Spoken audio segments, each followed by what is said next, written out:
Hi everyone, are you ready to bring your research to a bigger stage? Join us now for 3-minute thesis competition at University Science Malaysia.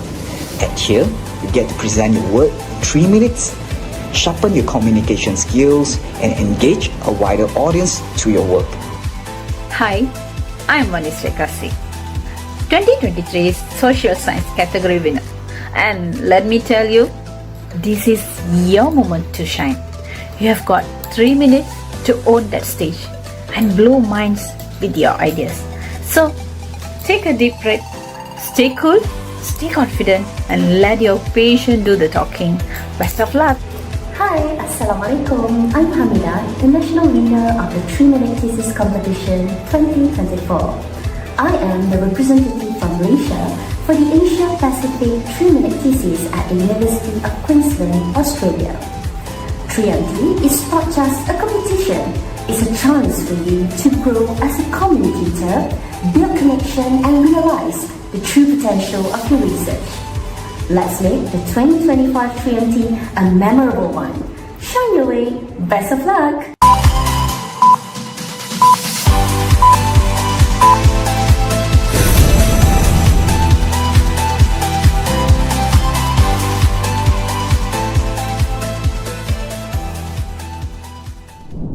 Hi, good morning everyone. Welcome to USM Virtual 3-Minute Thesis Competition 2025. I am Rema Singh from the School of Communication, and together with me today is Richelle Herong from the School of Educational Studies, USM.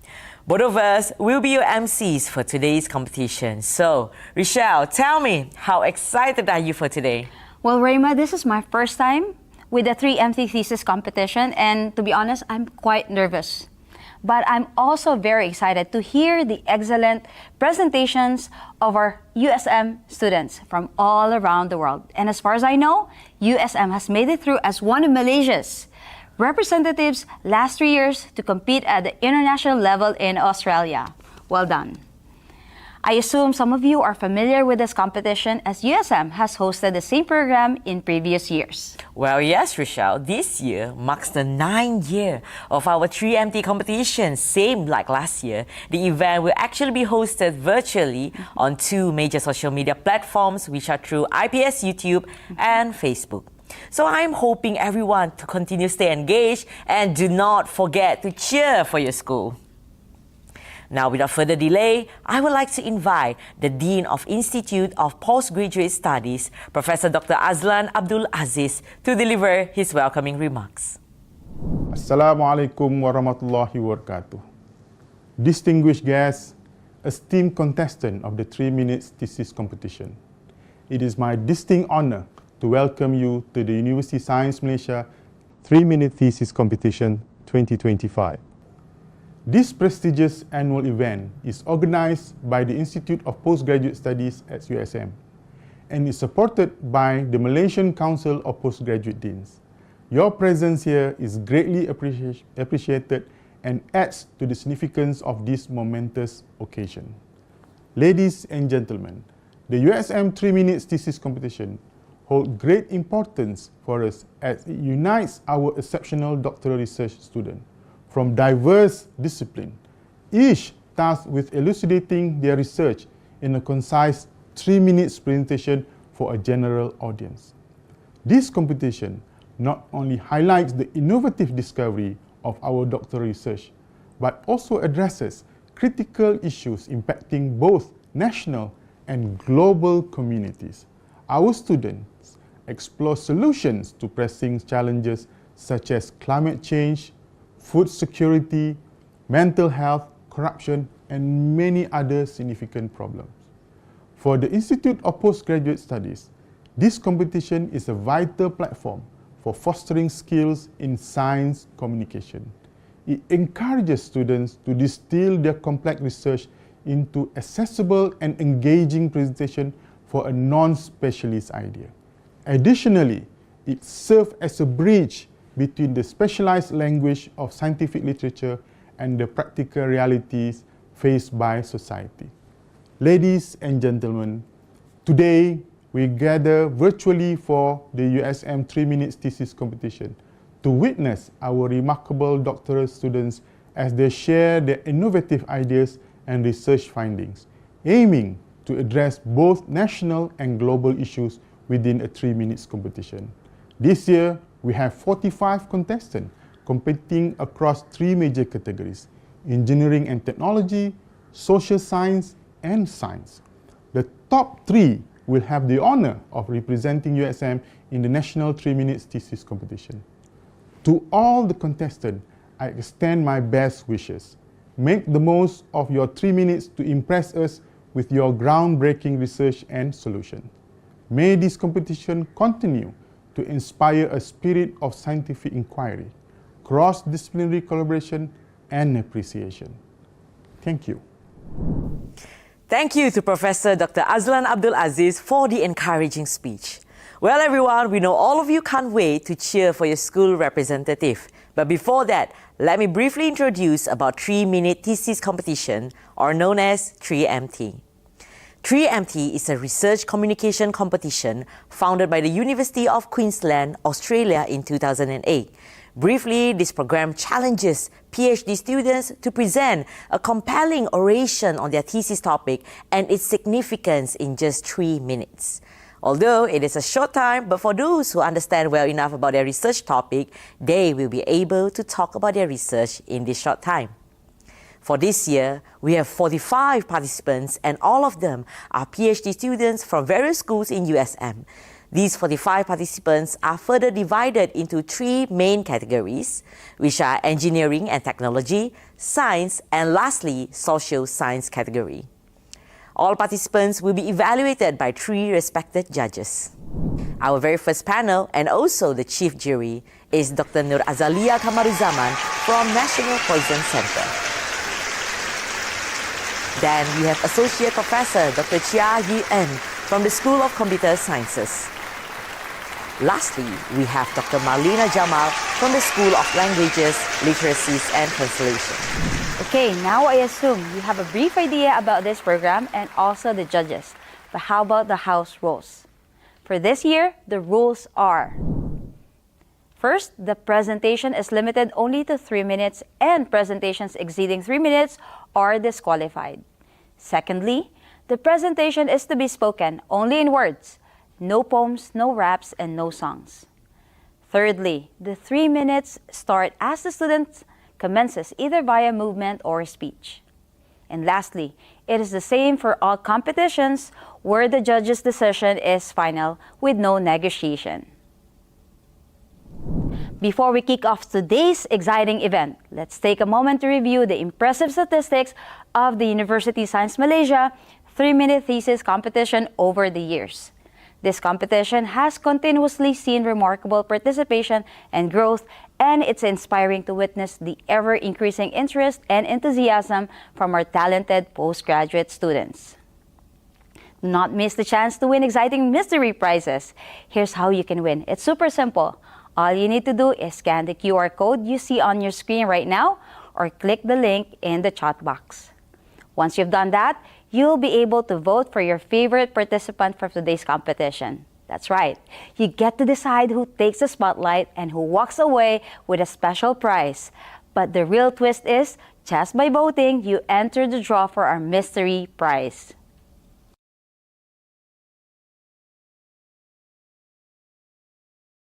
Now, ladies and gentlemen, let us begin our competition of University Science Malaysia 3-minute thesis competition 2025 with the first category, which is the engineering and technology domain. The first one is from the School of Computer Sciences. Please welcome Onsia Khan with her presentation entitled Early Prediction of Alzheimer's Disease Using Machine Learning. Everyone, please welcome Onsia. Imagine, I come here for my 3-minute presentation and forget about my title, the opening lines, or even the whole content. Forgetting the daily life tasks with reduced thinking ability and remembering power may precisely be one of the symptoms of a disease known as Alzheimer's. It has 3 stages: mild, moderate, and severe. If I forget some of the contents from my presentation, that is the mild case. If I forget the majority contents, that is moderate. And if I even don't remember why I am here, that is the severe case. About 46.8 million people around the world are suffering from Alzheimer's, which according to a survey of Alzheimer's Disease International, going to double after every 20 years, reaching up to 74.7 million people by 2030. So what to do about it? It's a fact that it cannot be cured once it happens, but we can slow down its progression. Therefore, neurologists aim to diagnose Alzheimer's at the earliest stages to provide better treatment plan and medication. So there are two common approaches towards it: imaging analysis and correlation-based analysis. However, imaging analysis is rarely recommended at the younger age. Let's say if I consult a doctor for my daughter's memory loss, he would hardly go for an imaging scan. And even if he does, it is very difficult to differentiate between the healthy and the suspected brain by merely looking at the scans. This is where the correlation-based analysis comes into play. It is based on the correlation among categorical data. However, the researchers are yet unable to answer the following important questions. Which category is important? Which set of attributes out of that particular category is important for the early diagnosis? To answer these questions in my research, I have focused on the correlation-based analysis, for I believe that the factors like age, race, demographics, education, they contribute towards the development of the disease. For this purpose, I have done experimentation on the dataset obtained from National Alzheimer Coordination Center, University of Washington. I made a computer-based system that takes these categories of data and do the diagnosis. Can you imagine a computer system giving answer to your question, am I going to suffer from Alzheimer's after a couple of years? Yes, my computer-based model answered this question for 10,000 people with 96.8% accuracy. I aim to implement such a model for our loved ones, to let them live a better life in their old ages. Thank you. Thank you, Onzia. Her research proposes using machine learning and data mining for early prediction for Alzheimer's disease. Good luck, Onzia. Now let's call upon Dua Kamir Salame Aktum from the School of Computer Sciences with a presentation entitled A Robust Adversarial Machine Learning Framework for Trustworthy Deep Learning-Based Medical Model. Kamir, the floor is yours. Imagine a doctor relying on an advanced deep learning model to detect a disease in a patient's X-ray, and that model confidently declares no disease detected. But what if that decision was wrong? Not because of the complexity of medical image, but because of someone manipulated the medical image with imperceptible perturbations. This is the reality of adversarial attacks. It's an yet serious issue for patient safety. And consequently, you can imagine a single misdiagnosis caused by such perturbations could lead to mistreatments or false alarms, putting lives at risk, and even eroding the trust in AI. So for healthcare to fully embrace AI, it must be trustworthy even under adversarial conditions. So the current defensive approach in the field focuses on, like adversarial training, focuses on making the deep learning model more robust by exposing them to both clean and perturbed data. However, these defenses often fail against unseen and new attack. So the aim of my work to tackle this challenge head-on by developing a robust adversarial machine learning framework where the main focus is not proposing a defense approach first. It focuses more on addressing the root causes of adversarial attacks, like the high dimensionality of the dataset, the non-robust features named by the model, and the complexity of the architecture of the model. And then, by integrating hybrid techniques of deep convolutional generative adversarial networks with transfer learning and adaptable characteristics of autoencoder, this framework will be adaptable with the addressed adversarial examples characteristics. So the framework will be able to detect malicious inputs in real time and also can get an accurate detection of the disease with a defined threshold of robustness. So since the trust in AI is not optional, it's essential. So the aim of this work to be a step toward making AI not just smarter, but also safer. Thank you. Thank you, Kamir, for an interesting talk. Her research develops a framework for adversarial machine learning to protect deep learning models in healthcare, ensuring reliable diagnosis and enhancing resilience. All the best, Kamir. Our next participant for the Engineering and Technology category is Ayorondo Gabriel Shimasan, representing the School of Computer Sciences, with his presentation entitled Development of a Neuro-Machine Translation Model for Thief Language. Ladies and gentlemen, please welcome Gabriel. Ladies and gentlemen, can you still remember how excited you were the first time you discovered you can translate text or speech from other languages to your own language and vice versa? Can you then imagine how sad I feel when I cannot do the same thing? My feeling is just representing the feelings of billions of people around the world who are from underrepresented languages. There are approximately 7,000 languages spoken worldwide. As of the latest updates, Google Translate supports only 133 of these languages. What a small number.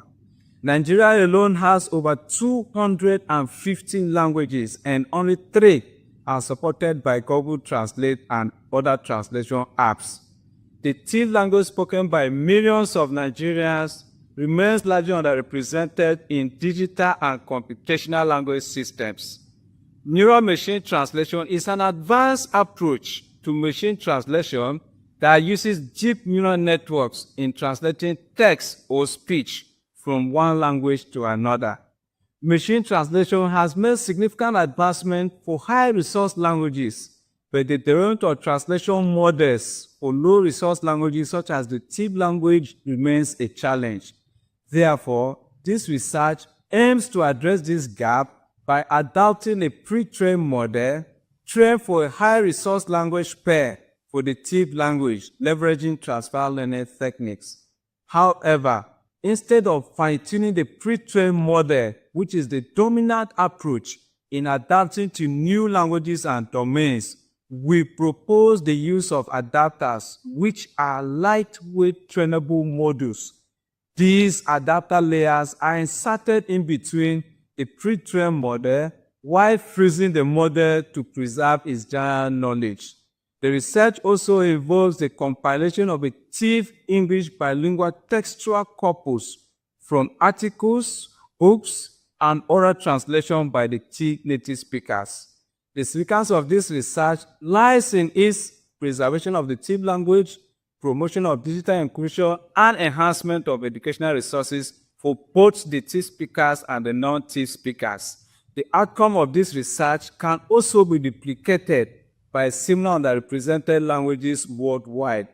Ladies and gentlemen, just imagine the world without any language barrier, where someone from Asia can understand all the languages in Africa, Europe, North America, South America, and the rest. You think it's possible? That can only be possible with the aid of machine translation systems. Thank you.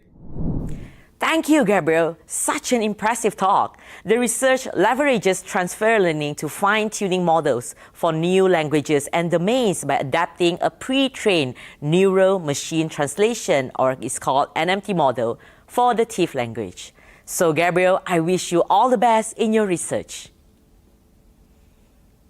Next, let's welcome Kavita Puspanathan from the School of Industrial Technology to share her research on waste to wonder through microbial fuel cell. In 2045, our world will face a dilemma.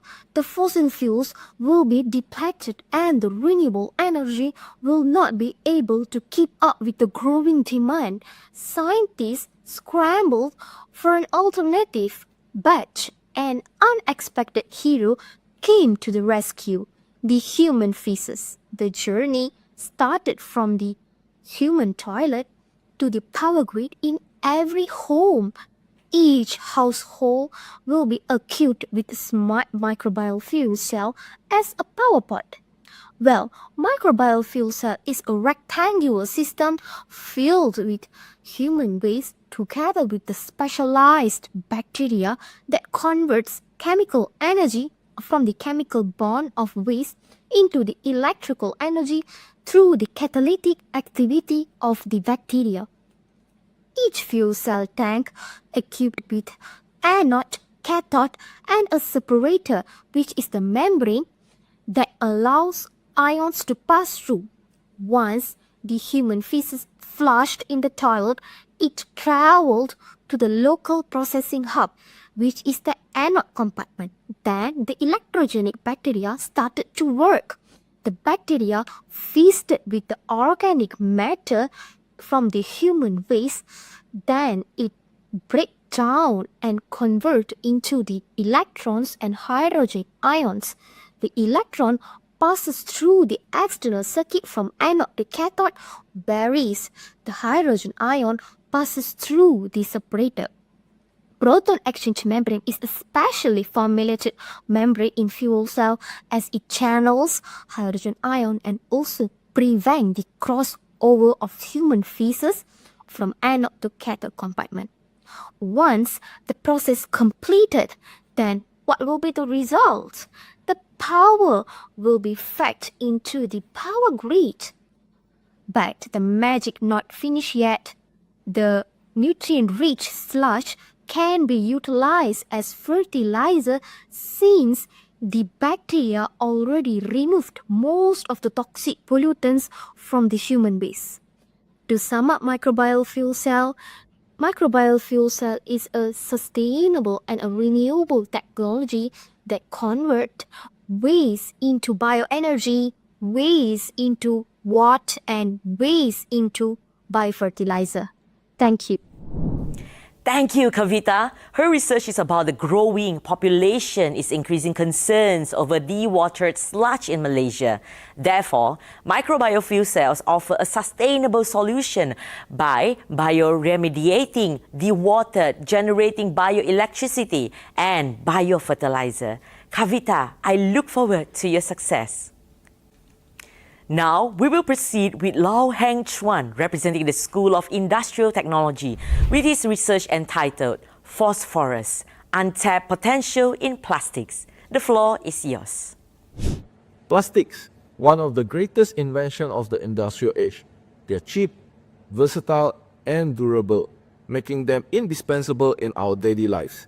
But this same quality have turned plastic into a global issue, as natural degradation of plastic takes centuries.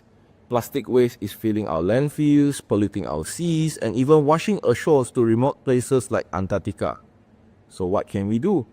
While the three R, reducing, reusing, and recycling, are essential, they are not enough. Researchers are now turning their attention to microorganisms to digest plastic waste by targeting their carbon molecules. This approach, while promising, can be slow and require external factors like UV radiation. But here's something often overlooked. Phosphorus-based additives in plastic used to enhance strength, flexibility, and fire resistance. This raises a question. Can we target these additives to help solve the plastic issue? To find answers, we collected soil samples from Antarctica Sydney Island and isolated some microbes. Why Antarctica? Microbes in such harsh conditions have evolved extraordinary survival mechanisms, making them highly adaptable for real-life application. And why soil? Studies have shown that microplastic is prevalent in Antarctica soils, suggesting that these microbes may have already interacted with plastics. We use a special agar plate to screen for phosphorus solubilizing microbes. These plates are initially opaque, but will turn clear when exposed to such microbes. Here are two strains of microbes isolated from Antarctica soil. The clear area displays their ability to solubilize phosphorus. Now you might ask, why target phosphorus-based additive when we already have carbon-degrading microbes readily available? Think of plastic as a tough piece of meat. Our phosphorus solubilizing strain act as meat tenderizer, softening the plastic before carbon-targeting microbes can act of it more efficiently.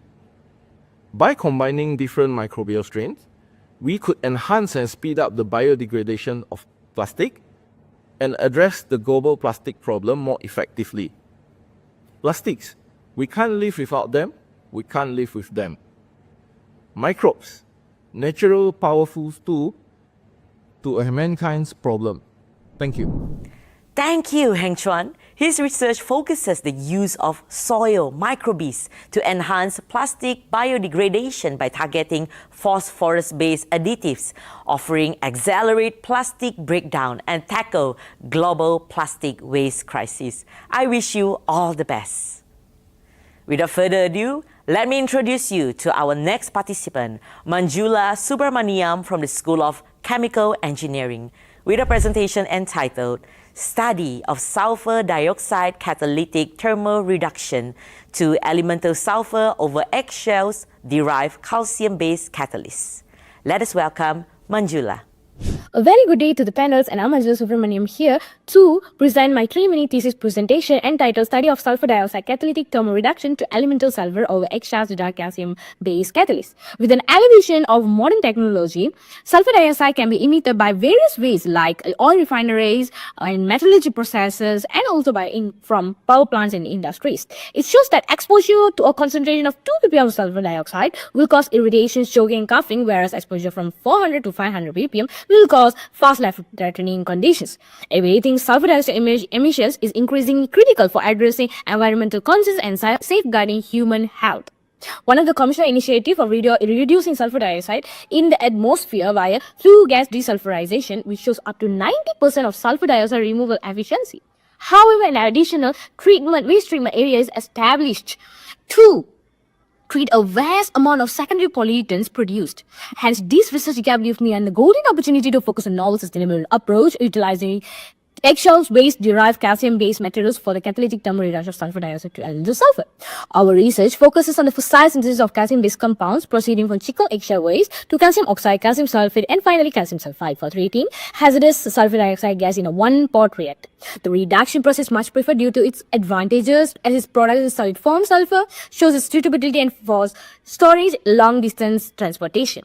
Calcium oxide from chicken eggshell was chosen due to its higher availability with lower costs. The process is varied in terms of gas, hourly space velocity, temperature, loading amounts, and stability tests, and aim to determine the activity of catalyst throughout the reaction. 3 phases were involved, which initially converts calcium oxide to calcium sulfate, followed by calcium sulfide formation, and finally sulfur formation by flowing sulfur dioxide and hydrogen gases.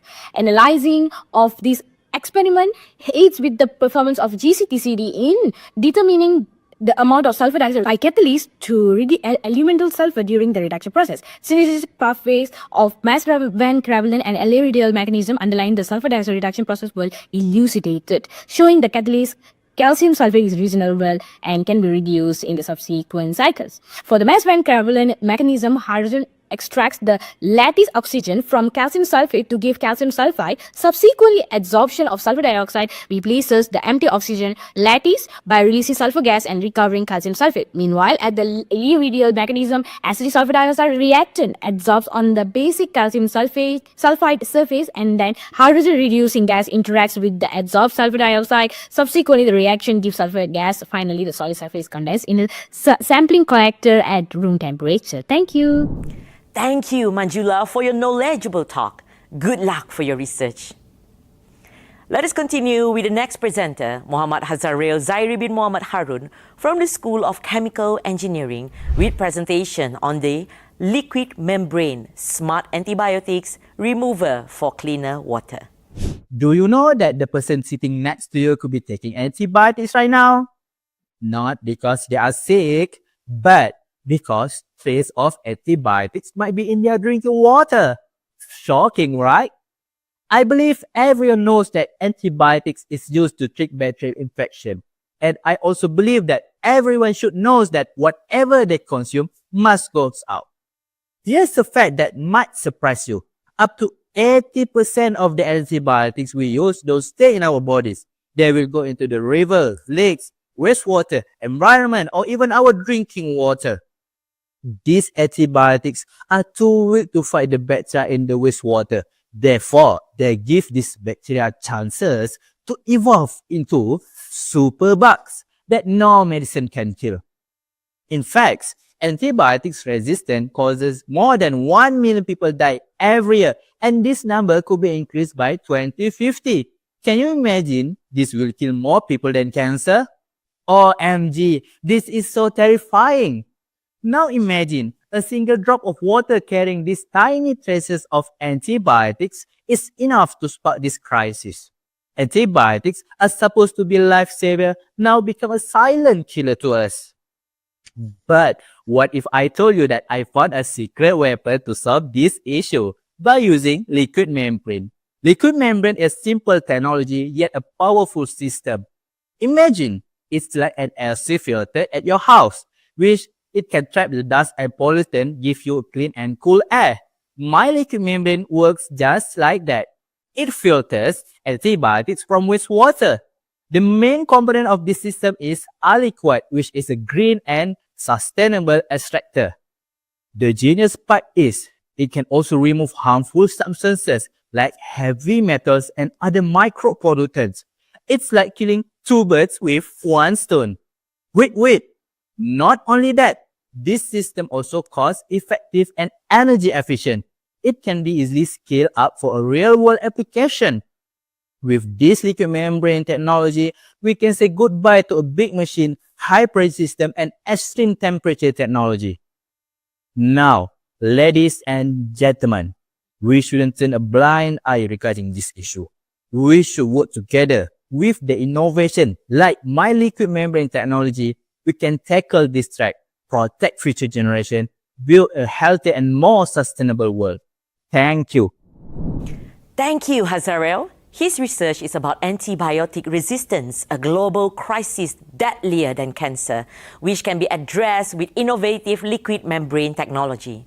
This eco-friendly solution sustainably extracts antibiotics from wastewater, combating pollution and protecting future generations. All right, everyone, please welcome the final presenter for this category, which is Taarani Bashkiran from the School of Chemical Engineering. She will present about breaking barriers, boosting curcumin's bioavailability with eutectic-based niasomes. Curcumin is the golden child of the spice world. Literally, it's what makes turmeric glow. It's got all the buzzwords: anti-inflammatory, antioxidant, anti-cancer, and anti-effective. Why? Because it's like a drama queen. It refuses to dissolve in water and barely gets absorbed by the body. My PhD mission turned this diva into a team player. Curcumin has amazing potential, but when you try to take it, most of it just waves goodbye in your stomach. The problem? It's poor solubility and bioavailability. It's like giving your body a gourmet meal wrapped in duct tape. Good luck getting to it. So I decided to step in and give curcumin a makeover. And what better way than by teaming it up with something simple yet revolutionary? Natural deep eutectic solvents, or as I like to call them, NADES, the mixologist of the scientific world. NADES are like the cocktails of chemistry, blending simple ingredients like sugars and betaine into liquid that curcumin just loves. Out of the many formulations that I've tested, the best were betaine mixed with glucose. Not only did they make curcumin feel at home, but they boosted its solubility levels to where we have not observed before, which is up to 6 milligrams per gram. Then I took it up a notch by packaging this new and improved curcumin into niasomes. Now picture tiny spherical ubers for curcumin ready to deliver it straight to where your body needs it. The results? Curcumin went from being that unreliable party guest to the life of the party. My star formula managed to trap over 97% of curcumin, better than the set 74% from the plain niasomes. Its stability was rock solid with a zeta potential of negative 53.7 millivolts. And in case you're wondering, that's science speak for this thing is not falling apart anytime soon. It also passed the photochemical half-life test with 158 days. In the antioxidant game, it was a beast, knocking out free radicals like it was born for it. But then came the ultimate challenge, freeze drying. Ever tried Story ice cream without a freezer?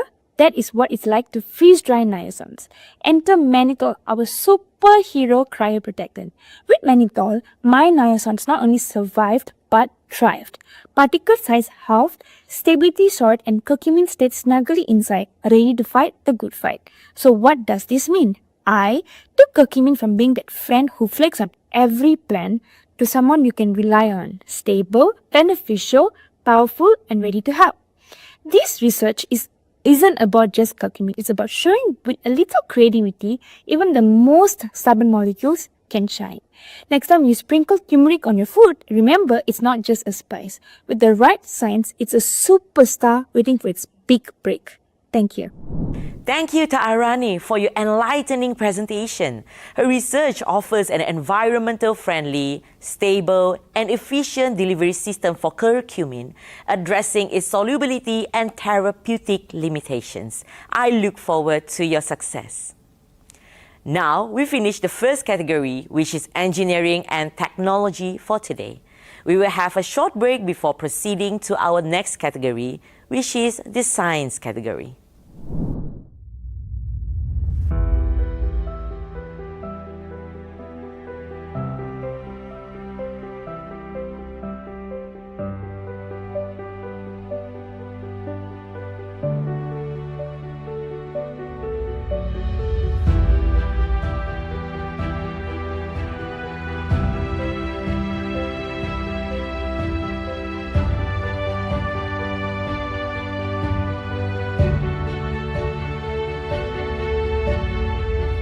The greatest threat to our planet is the belief that someone else will save it.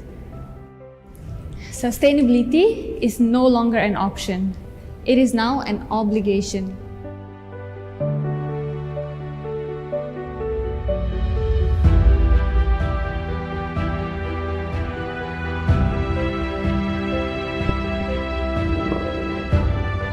USM has the mission of transforming higher education for a sustainable tomorrow.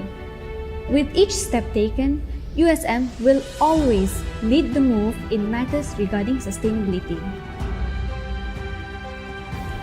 USM pioneers the path in implementing the Accelerated Program for Excellence, known as APEX. As the nation's sole APEX university, USM is placed 4th in the Global World Impact Rankings. APEX supports intensive transdisciplinary research efforts which can empower communities. APEX transforms socioeconomic well-being.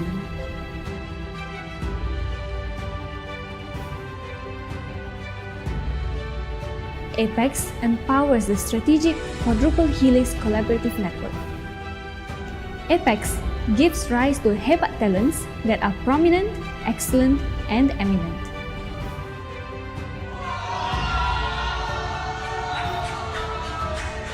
With each passing moment, there is continual aspiration to be the sustainability-led university. USM is committed towards advancing a sustainable future. Our home is not just USM.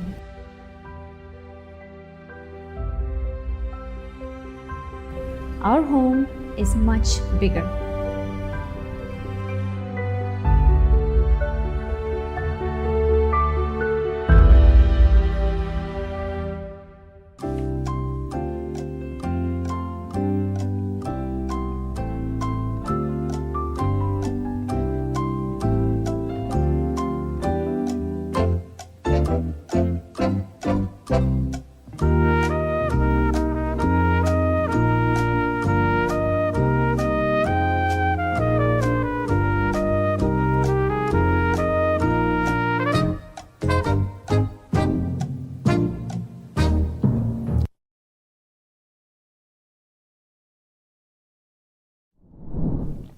Thank you, Rema.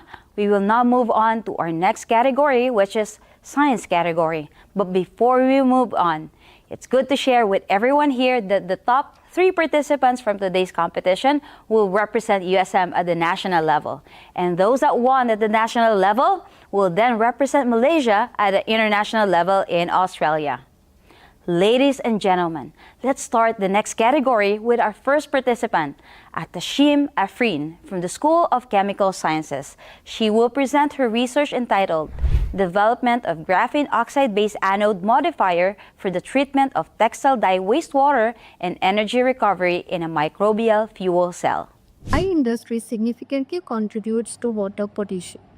Estimates suggest that it accounts for 10 to 20% of the total industrial waste produced globally. Meanwhile, in Malaysia, the dye industry contributes 22% of the total wastewater generated. These dyes persist in the environment for longer duration of time. They disrupt the aquatic life cycle and contaminates the clean drinking water. Around 2 billion people on earth lack clean water for sanitation and economic means to afford it. So to address these issues, we have come up with a solution called single chamber anode modified microbial fuel cell. Now what is the basic idea behind microbial fuel cell? As the name suggests, microbial fuel cell, that microbial assisted fuel cell where microbes are utilized for generating energy. Here, when we feed the microbial fuel cell chamber with wastewater, it contains certain organic compounds like dyes. These microbes eat up these dye and produce a certain amount of energy, but the energy produced is quite low and not significant for further processing.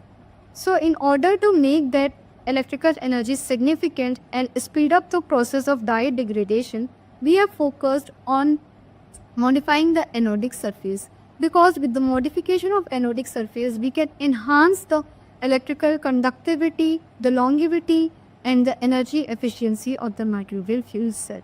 The breakthrough of this technique is that now we can utilize the energy stored in the waste rather than putting energy from outside to get rid of the waste present in the water. These energy stored are almost 10 times the energy required for the treatment for the wastewater from outside. So in terms of money, if we say that instead of spending money in treatment, we can make money from the treatment of wastewater utilizing this technique. Now we are focused on the graphene oxide. The reason is that it is highly conductive, and we are combining it with a metal-free photocatalytic material, that is graphitic carbon nitride, which will ultimately enhance or speed up the process of microbial degradation of the dyes. So this technique not only focuses on the treatment of wastewater but also on the sustainable energy production. This aligns itself with SDG 14 and SDG 6. By eliminating the dyes from the wastewater, we ensure the life below aquatic environment and clean sanitation for the communities on Earth. Thank you, Atashim Afrin, for an impressive presentation. Her research develops a graphene oxide-based anode modifier to enhance microbial fuel cells for treating textile dye wastewater, offering a sustainable solution for wastewater treatment and energy generation. Wishing you a great success, Atashim Afrin. Next, let's welcome Alali Karam from the School of Pharmaceutical Sciences with his research about optimizing stroke outcomes in the Malaysian population, a mathematical modeling approach. Hi, what happens if you suddenly become paralyzed, lost your consciousness, fainted, then fell down to earth?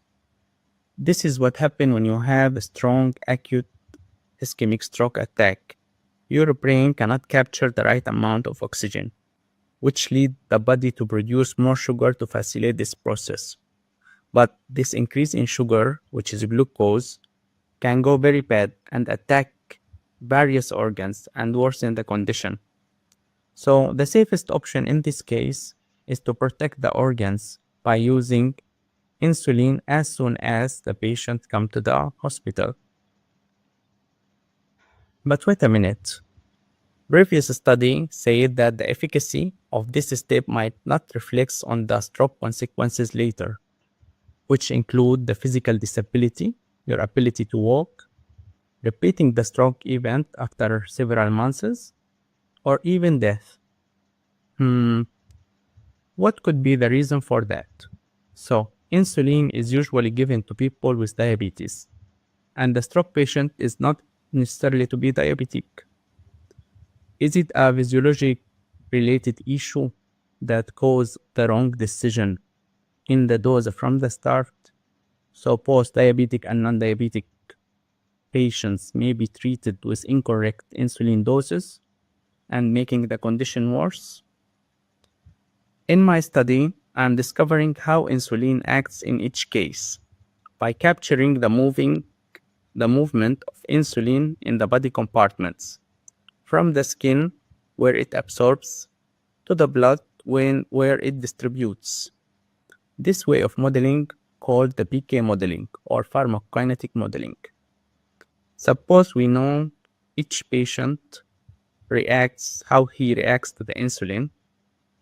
In that case, we can estimate the correct dose for each patient individually, depending on several factors that is related to the patient, such as the weight, the age, or the kidney condition, and maybe there is more than that.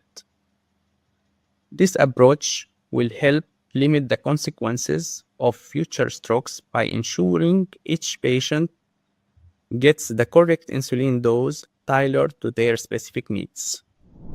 Thank you, Alali Karam, for delivering such a knowledgeable talk.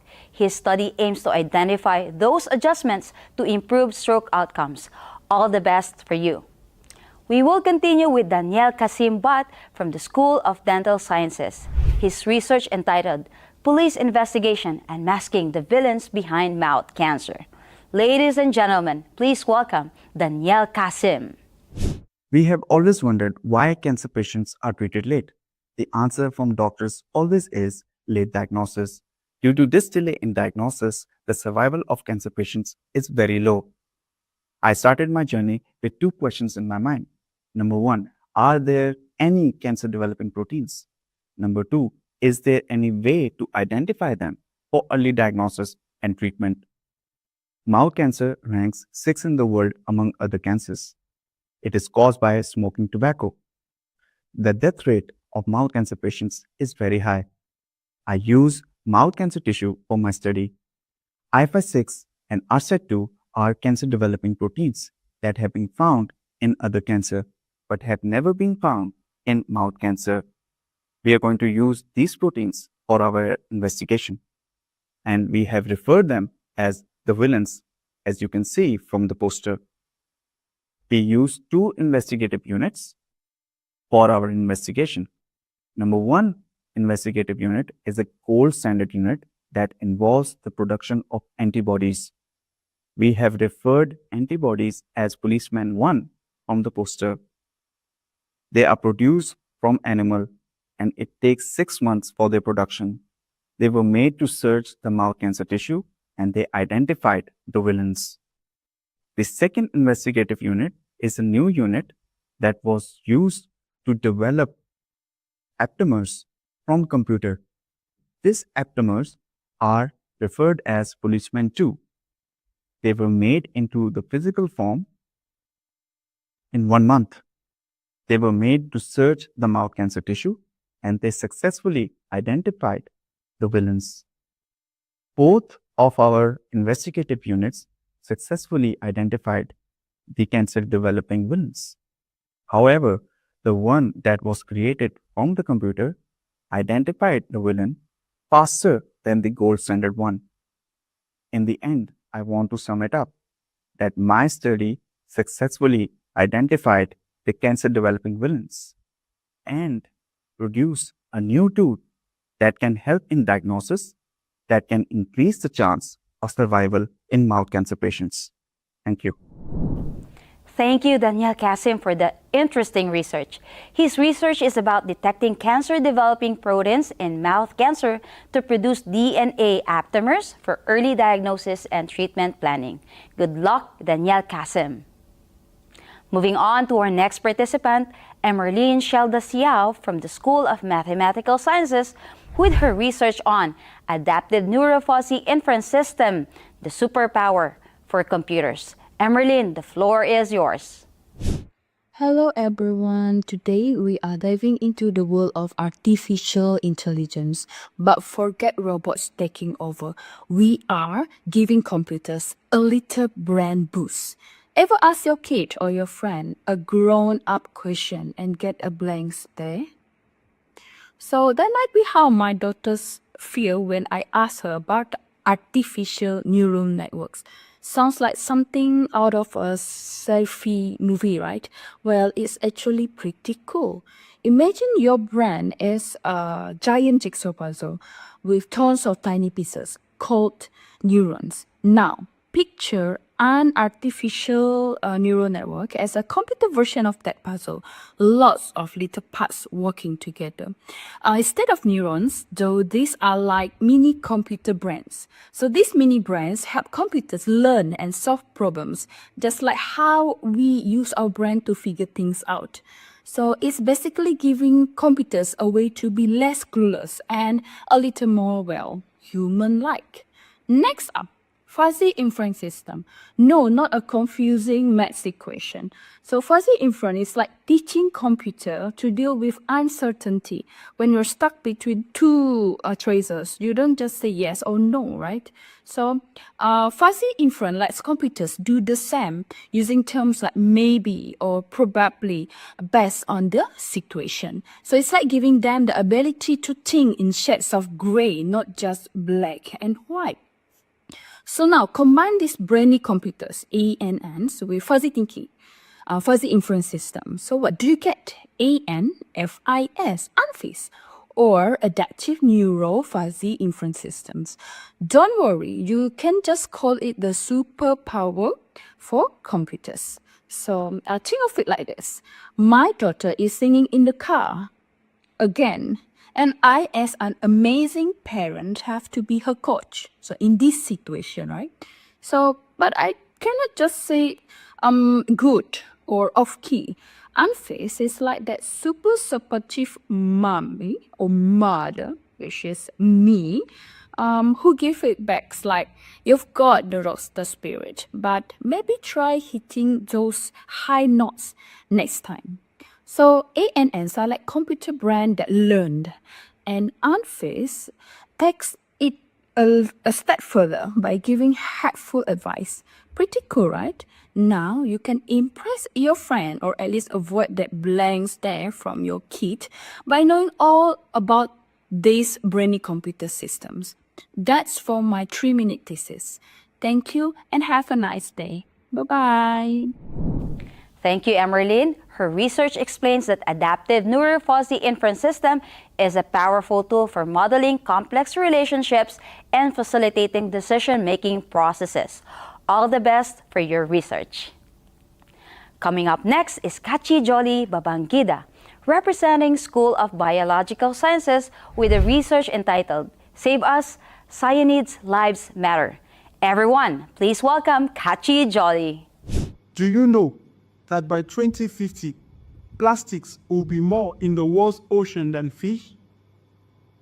It's scary to imagine a world without fish, and where food security will be dangerously affected, all due to increasing pollution.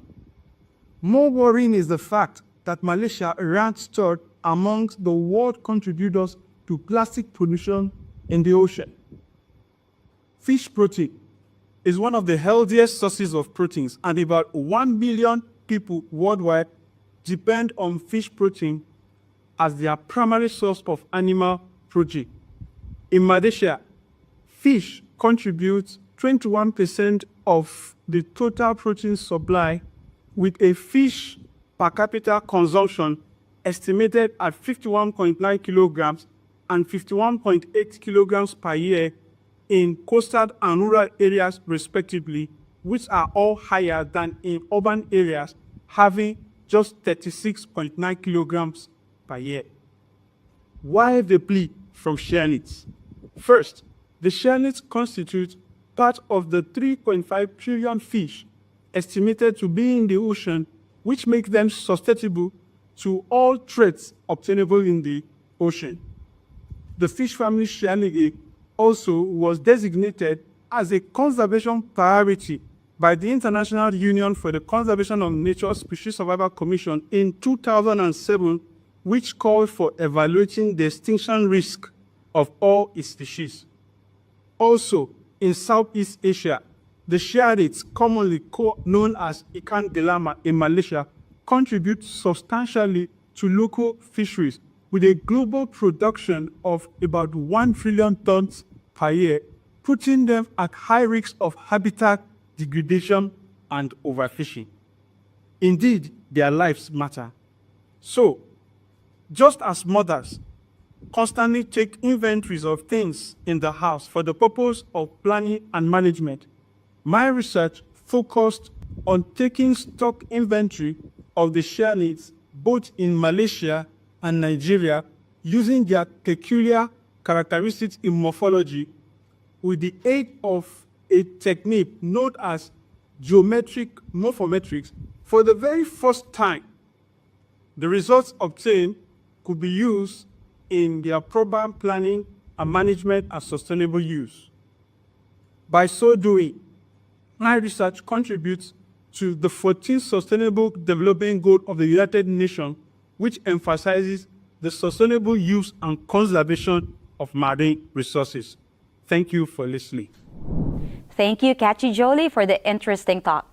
The goal of the research is to determine the stock structure of the commercially significant cyanidae fish species in Malaysia in order to identify the various stocks which can be sustainably and properly conserved. I wish you all the best in your research. Moving on, please welcome our next participant from the Institute of Research in Molecular Medicine, Lim Wee Ting, with her presentation entitled Lockdown or Lock On. Following SARS in 2002 and MERS in 2012, COVID-19 caused by SARS-CoV-2 marks the third major coronavirus outbreak in human population over the last 2 decades. However, SARS-CoV-2 has higher transmissibility associated with high mutation rate. As a result, SARS-CoV-2 variants emerge, for instance, Alpha, Beta, Gamma, Delta, Omicron, spreading rapidly and continuously throughout the world. COVID-19 trend came unpredictable that in order to slow the virus spread, the countries worldwide went into lockdown measures. Lockdown, a word so familiar, yet feared by humans in COVID-19 era. Not only COVID-19 have claimed many lives, the closures from schools to industry have caused many to lose their livelihood as well. The profound impact of COVID-19 as the first coronavirus pandemic in history are being felt across the world. Hence, neutralizing agents that can stop and prevent SARS-CoV-2 infection are in crucial need. Through airborne transmission, SARS-CoV-2 entered into human body, then attached to lung epithelial cell to start respiratory infection, causing COVID-19 with symptoms of fever, cough, in severe case may be progressed into organ failure. It is notable that antibody as the product of immune system in response to infectious agents like SARS-CoV-2 potentially neutralized by blocking the interactions between SARS-CoV-2 and lung epithelial cells. Inspired by this concept, I started my PhD journey to search and lock on the antibody that targets towards SARS-CoV-2 while able to broadly neutralize SARS-CoV-2 variants from an antibody library, utilizing antibody with better profile. I work with antibodies from shark origin, which have natural high thermostability but able to retain functional activity despite exposure to temperature up to 90 degrees Celsius as an attractive solution to be applied in temperate region. The shark antibody can be reconstructed into nanobody with smaller size of 12 kilodaltons via the advanced DNA technology. The small size nanobody allows cost-effective and rapid production in pandemic setting. Moreover, its simple structure allows for flexible formatting, such as humanizing shark antibody for a safer therapeutic application. In conclusion, moving forward from lock down the world to lock on the antibody as a change for the better. Thank you. Thank you, Lim Wee Ting, for a very interesting research. Her research aims to develop single-domain antibody that can neutralize SARS-CoV-2 infection of COVID-19, as well as provide protection over existing and yet-to-emerge coronaviruses. Good luck for your research. Now let's call upon Manahil Makbul from the School of Dental Sciences with her presentation entitled The Dentinal Triage, a diagnostic tool and an educational aid. Oh, my tooth hurts. I think I'm having caries? Yes, dental caries is a very common problem affecting 1 in 4 adults. As caries extends from the enamel of a tooth towards the dentine, that is when things start to escalate. Now, the treatment planning entirely focuses on a thickness called as coronal remaining dentine thickness. Coronal remaining dentine thickness is that part of dentine which remains to protect the underlying dental pulp after a carious attack has taken place. It is very important to know the amount of coronal remaining dentine thickness in order to devise a proper treatment plan and also explain to our patients what they're going through. Me and my team have worked on introducing a proper categorical organization of the decreasing levels of this coronal remaining dentine thickness and its effects on the possible treatment options, assumed clinical findings, as well as the purple prognosis.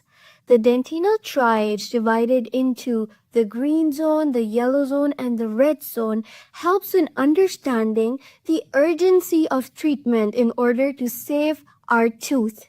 This classification not only works as a diagnostic tool in helping dental students and dental practitioners in making a proper treatment plan, but it also serves as an educational guide. Dental patients nowadays are well aware of what's going on and like to be involved in all kinds of treatment planning related to their teeth. With the help of the dentinal triage, not only can dentists benefit by making better and apt treatment plans, but also dentists can educate their patients in understanding the step-by-step procedure needed for the restoration of their carious tooth. At the end of the day, prevention is better than cure. So make sure you visit your dentist before it's too late and your tooth falls under the red zone of the dentinal triage. Because, who knows what's going on inside, right? Thank you, Manahil. Her research focuses on creating a new classification of coronal remaining dental thickness, which can be used as a diagnostic tool for dental students and practitioners, and as an educational guide for patients, providing clinical and educational benefits for the general community. All the best, Manahil. Next, let's welcome Mihalin Jayaram from the Institute of Research in Molecular Medicine with her research about enhancing TB vaccines, exploring the role of M. smegmatis EVs. Every year, TB silently claims millions of lives worldwide, putting a huge burden on the healthcare system. We do have a vaccine called BCG, which gives good protection for children. However, as we grow older, the protection fades, leaving us vulnerable to this deadly disease. So, what can we do? Imagine if we could make this vaccine stronger, more effective, and long-lasting. This leads us to the most exciting breakthrough in TB research. Tiny particles called extracellular vesicles or EVs are released from the bacteria to communicate with the immune cells. The EVs from the TB bacteria could teach the immune cells on how to fight the TB. But here's a catch. These EVs are not safe and reliable to be used as vaccine. Here comes Mycobacterium smegmatis, a harmless cousin of the TB bacteria. It's like having a friendly twin that can send immunological boosters without causing any risk. Lab studies have shown that these EVs could help clear TB bacteria from the lungs and could be a safer alternative. In our study, we took this idea one step further. We vaccinated the mice with BCG and gave it an additional boost of EVs from Mycobacterium smegmatis. The results was striking. While BCG immunization alone gave mild immune response, adding the EVs enhanced it. The mice were stronger and more protected against the infection. This is exciting because it shows how a small boost, a tiny particle, could make a big difference in the fight against TB. Our study offers a hopeful glimpse into the future of preventing TB. Thanks to the power of the EVs from the friendly mycobacterium, now we are one step closer to a stronger, more effective weapon against TB. Thank you. Thank you, Mihaline, for the knowledgeable talk. Her study explores the potential of enhancing the effectiveness and longevity of the TB vaccines by incorporating BCG with extracellular vesicles from the Mycobacterium sphygmatis to strengthen TB prevention efforts globally. Best wishes to you, Mahaline. All right, everyone. Please welcome Memon Mas Anwar from the School of Dental Sciences with his research title, "The Tiny Molecule is Making Big Waves in Gum Disease."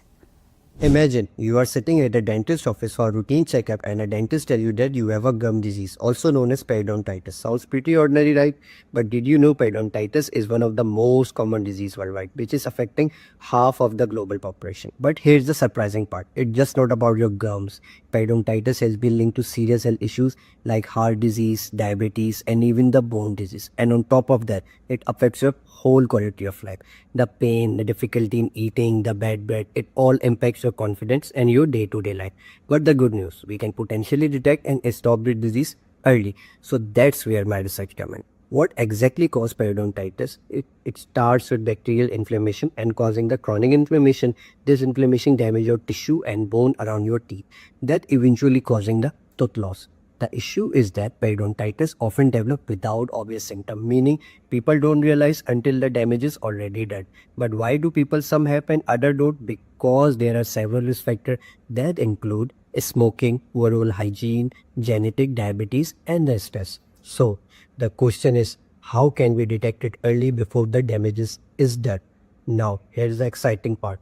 There's a tiny molecule which called microRNA 103A3P that plays a crucial role in regulating your immune system. You can think it of a traffic light. It helps to control your whole body reacts when harmful bacteria attack.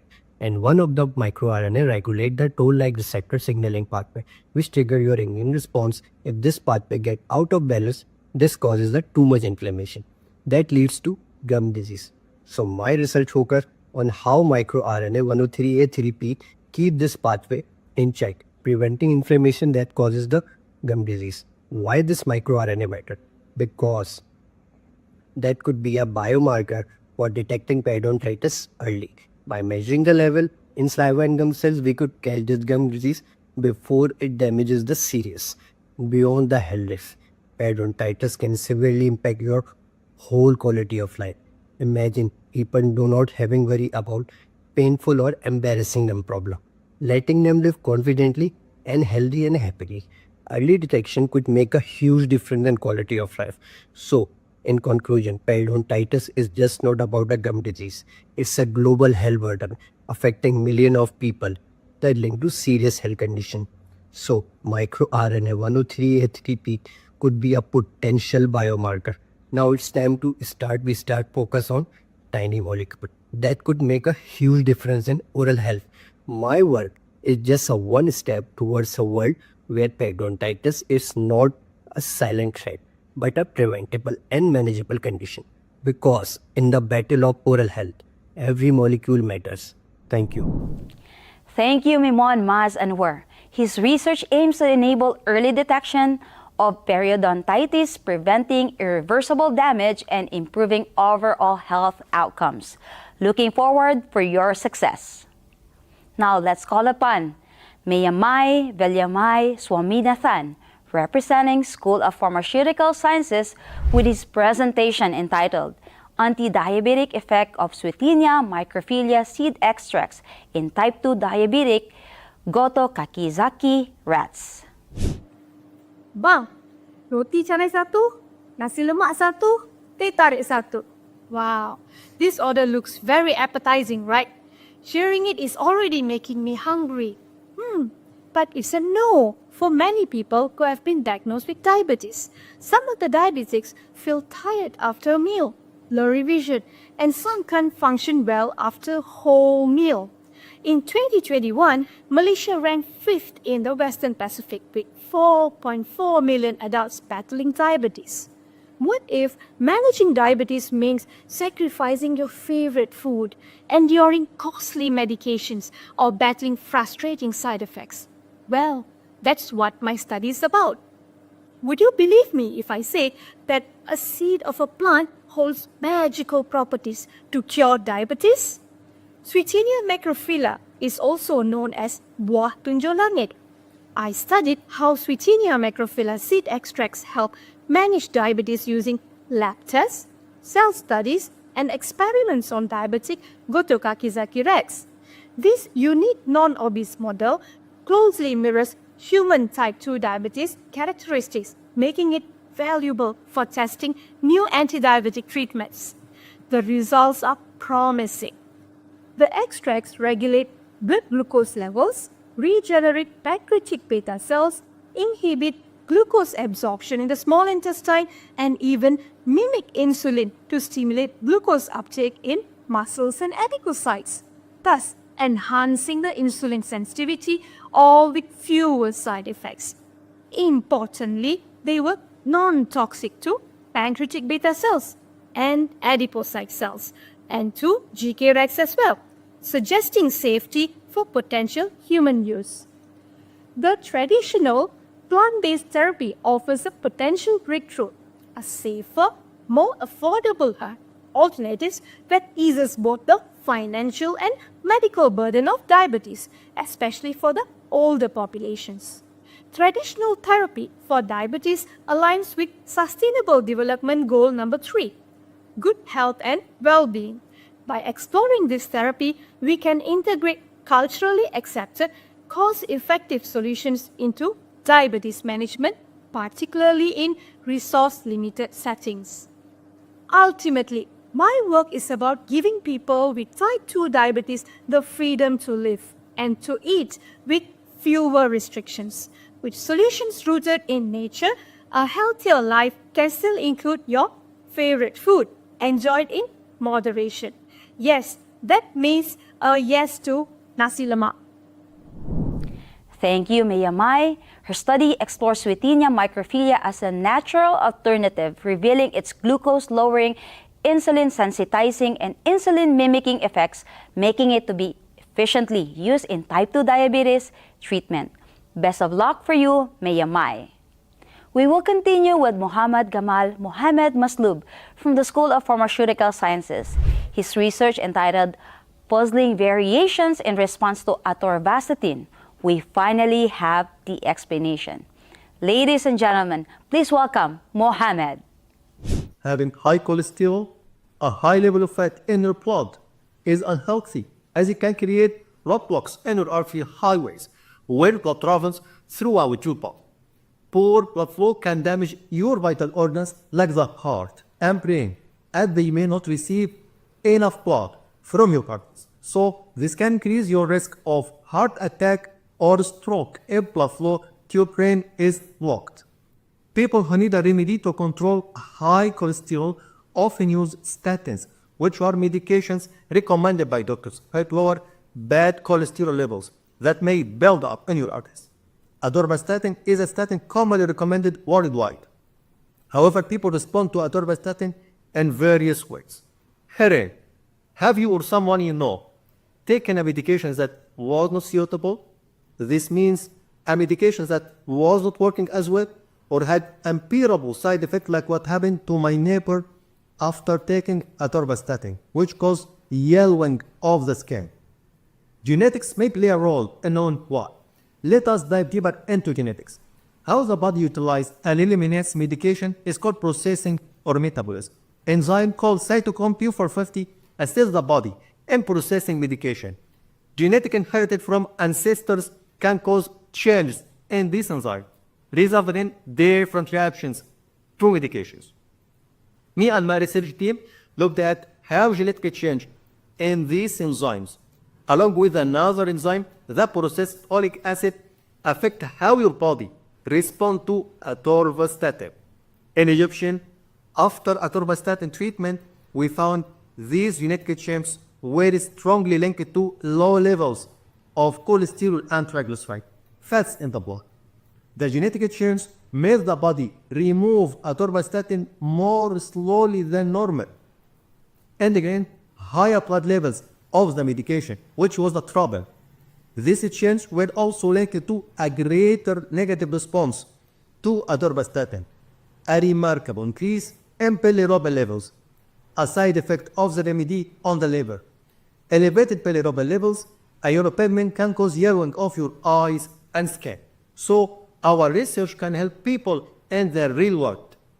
People with the genetic changes can use low doses of atorvastatin or even avoid taking it altogether. Finally, our research answered the common question: why was a prescribed medication like atorvastatin not approved? Thank you. Thank you, Mohammed Gamal, for a very interesting talk. It is great to know that the aim of his research is to investigate the impact of genetic variations in CYP3A4, CYP3A5, and MTHFR genes on atorvastatin efficacy and safety among Egyptians. I wish you all the best. Coming up next is Mohammad Fasril Ijar bin Mohammad Idris, representing School of Mathematical Sciences, with his presentation entitled Enhancing Robot Motion Planning with Clothoid Curves. Fazriel, the floor is yours. Have you ever seen a robot delivering food in a restaurant? It stops, turns suddenly, then starts again. Now imagine if that robot will carry a hot bowl of soup.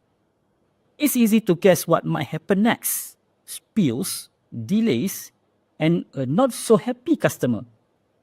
Here's where the clothoid curve comes to the rescue. The clothoid is a special type of curve used in the road and railway design to create smooth transitions between straight paths and curves. Think about how comfortable it feels to drive on a well-designed highway ramp. No sudden shakes or sharp turns. In my research, I take this idea further by applying orthoids to robot motion planning. These curves allow robots to move smoothly, even when navigating tight corners. Instead of stopping and starting, the robot follows a natural, flowing path, much like a car smoothly rounding a gentle curve on a highway. But why does this matter? Smooth movements are critical in many areas. In restaurants, robots can deliver food without spilling drinks or soup. In hospitals, they can carry delicate medical supplies safely. In warehouses, robots can move quickly and efficiently through tight spaces. The key here is precision and safety.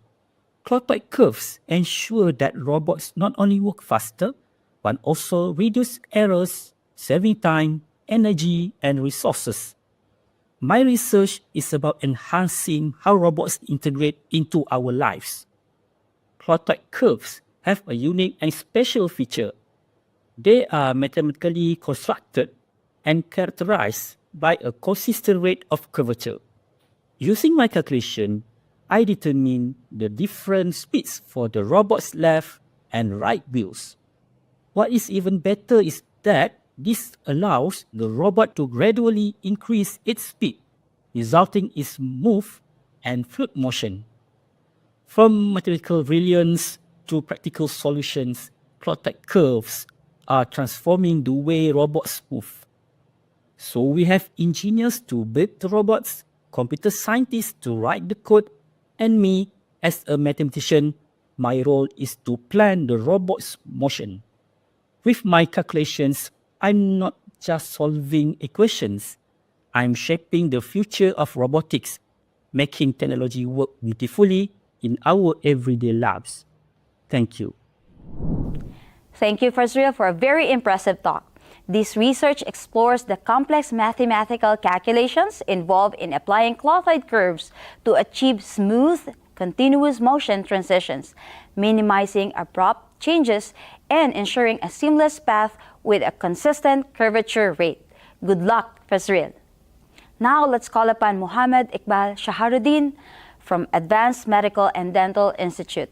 His research entitled Enhancing Badminton Players' Potential Through Science. Ladies and gentlemen, let's hear from Muhammad Iqbal. The role of genetics in badminton performance. Badminton is one of the most popular sports in the world, with over 700 million fans. In Malaysia, it's more than a game. It's part of our culture. With iconic players like Lee Chong Wei and rising stars like Lee Zijia, Malaysia continues to shine on the global stage. Badminton demands a mix of physical fitness, quick reflexes, and mental focus. Success depends on many factors: training, motivation, nutrition, and environment. But did you know our genes also play a role in shaping athlete performance? In my study, I'm investigating how two specific genes that are ACTN3 and BDNF influence badminton players' abilities. ACTN3, known as sprinter genes, is linked to muscle strength and power. BDNF, these genes support brain function, impacting reaction time, learning, and recovery. By studying these genes, I aim to answer two key questions. First, can these genes predict player strength like power or quick reaction, and risks like injuries? Second, can personalized training program based on player genetic profile enhance performance? Why it matters? This research has big implications for badminton and other sports, such as smarter training. Tailored programs could help athletes focus on their strengths and address their weaknesses. Second, injury prevention and recovery. Understanding genetic predisposition could reduce injury and speed up recovery times. Third, early talent identification. Genetic screening might help spot young talents early, guiding them towards sports where they are most likely to excel. In the future, of course, genetics is only one piece of the puzzle. Training, motivation, and environment are still essential. However, by combining genetics with these factors, we can revolutionize how we develop athletes and unlock their full potential. Imagine a future where every player has personalized path to success and we nurture champions from the starts. That's the vision driving this research. Thank you.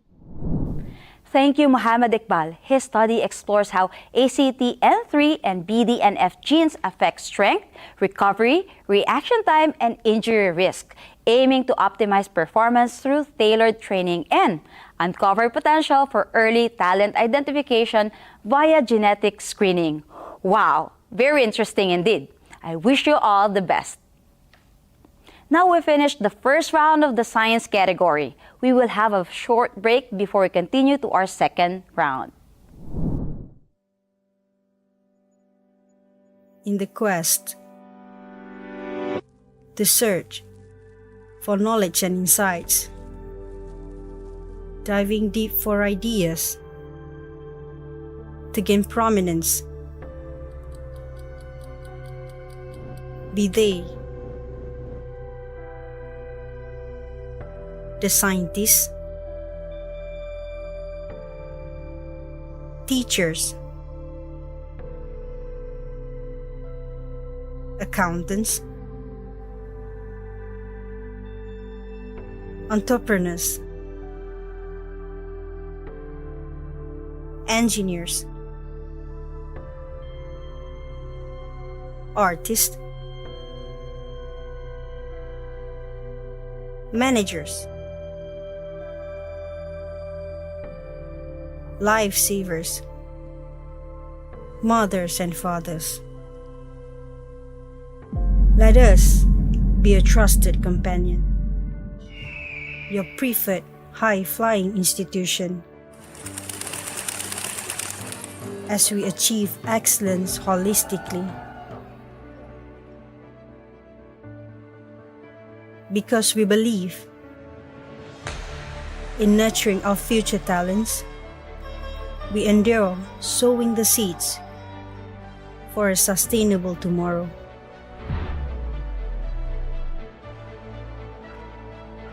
We harness your capabilities.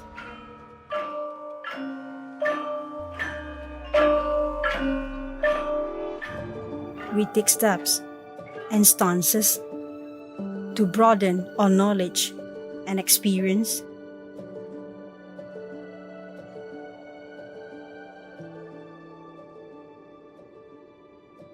We want to be the champion, to uphold mankind's universal values, to encourage a deeper understanding of sustainability. We dare to be different. We instill values. We cherish the diversity, where science and arts complement each other. We go boldly.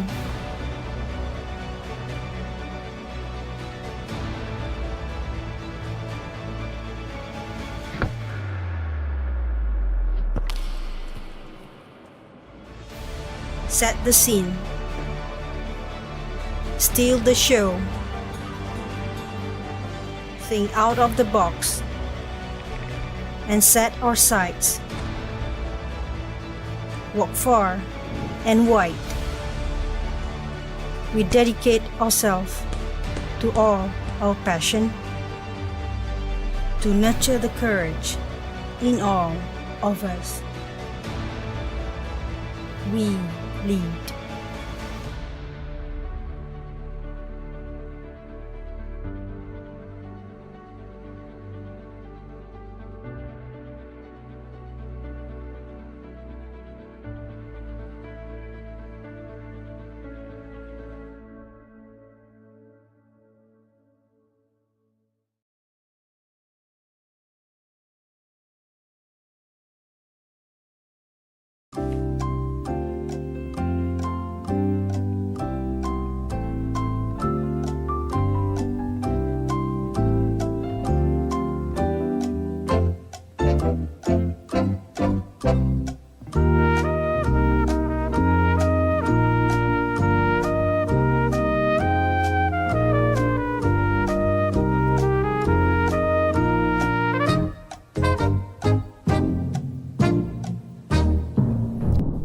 Next is from School of Medical Sciences. Please welcome Nur Arifa Amira binti Muhammad Ma'amur with her research entitled The Interactions Between TOX3, FGF8 and FGF10 during embryonic development may contribute to cleft lip and or palate.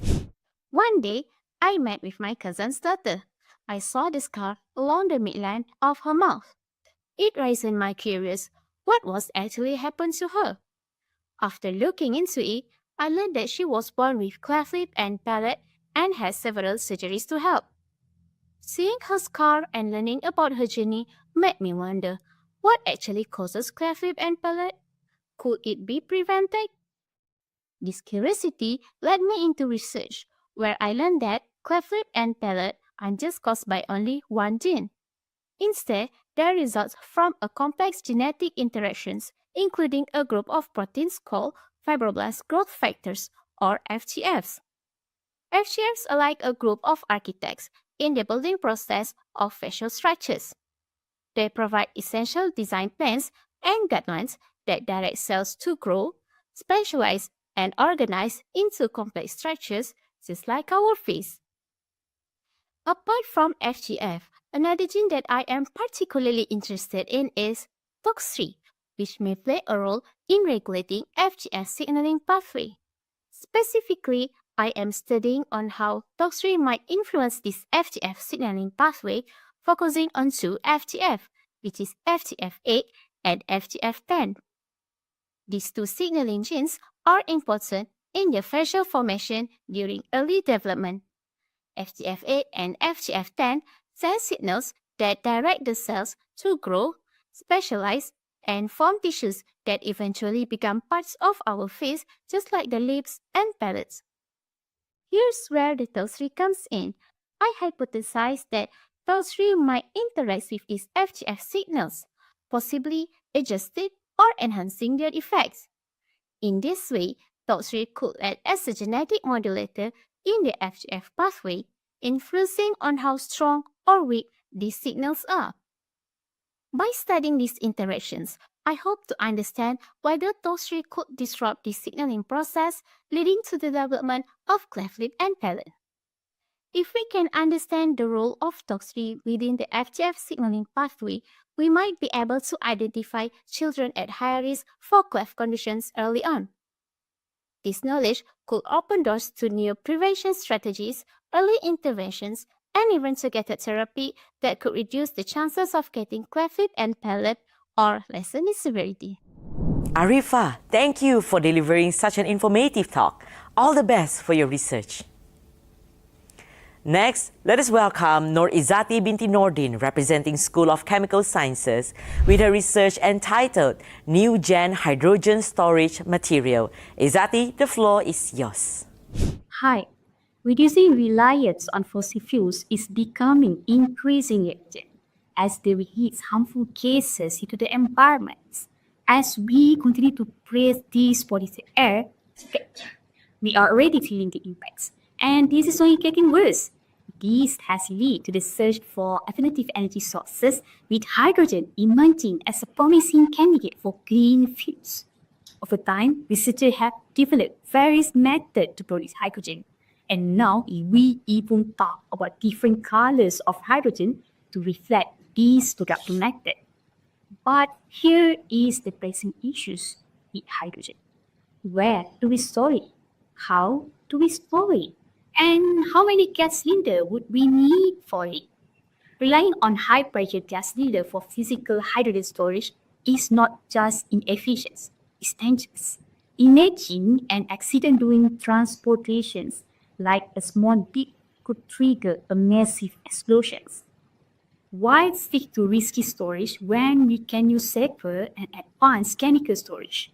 Clearly, we need is to complete the hydrogen supply chains, smoothly bridging hydrogen production and utilizations. Materials that absorb hydrogen during hydrogenation and release it during dehydrogenation offer a game-changer solutions. Among these, organic hydride shines as top protectors due to high hydrogen intensity. However, there is a challenge. High dehydrogenation enthalpies means they require high temperature to release hydrogens, limiting their practicality. This is where advanced natural designs comes in. By mechanical replacement of toxic hydrogen in organic hydride through thermodynamic tuning, we have created a new generation of natural core mechanical organic compound MOC. These compounds offer unique properties and ability to reversibly store and release hydrogen under moderate conditions. All thanks to their significantly reduced dehydrogenation enthalpies. The innovation doesn't end there. This the push open the door to tune the thermodynamic properties of other chemicals as well. Called a chemical immense, let's explore its thermodynamic properties and uncover its potential as hydrogen storage materials. Thank you. Thank you, Izzati. Her research focused on the thermodynamic tuning of organic hydrides, reduces dehydrogenation enthalpy, lowering temperature requirements for hydrogen release. This advances practical hydrogen storage, avoiding the risk of high-pressure systems. I wish you all the best. Next, please welcome Nur Hidayah binti Abu from the School of Medical Sciences with her research about a simple test for hepatitis B virus early diagnosis saving lives. Without further ado, please welcome Nur Hidayah. What if one day a doctor told you that you are in the last stage of hepatitis B? You are shocked, right? You feel fine and never knew you had the virus. By the time the symptoms appeared, it was too late to reverse the damage. This is the harsh reality for millions of people worldwide. Hepatitis B often shows no symptoms in its early stage, and the current diagnostic tools are not sensitive enough to catch it early. Therefore, we need an affordable and sensitive test, the one that can detect the virus early and save the life. Hepatitis B is dangerous, Why? Because it is hard to detect early. The current tests that we have now are either too expensive, require advanced lab, or fail to detect the early stage infection when the virus level are very low. That's where my research comes in. I'm getting a test that is affordable, portable, and more sensitive than before. Imagine a simple handheld test that could catch the disease early, long before it can cause serious complications. Here's the breakthrough. You have probably seen a rapid test kit before, like the one that you use to test your COVID-19. Remember? Okay, these tests actually rely on the label, a tiny particle that binds to the target virus and make it visible. The gold nanoparticles are commonly used as this label, but they have limits. They need a lot of the virus to create the visible line, which means they often miss the early stage infection. That's how quantum dots come in. Quantum dots are tiny, glowing crystals that shine brightly under specific light. They are far more sensitive than the traditional labels like gold, meaning they can detect even the smallest traces of the virus. With these quantum dots, we can spot hepatitis B much earlier and with greater accuracy. But this is not just about the sensitivity. These tests are simple to use and do not require complex equipment. They are designed to work anywhere from high-tech hospital to the clinic at the rural area. This makes them accessible to the community that need them most, especially in under-resourced areas. But the impact does not stop at hepatitis B.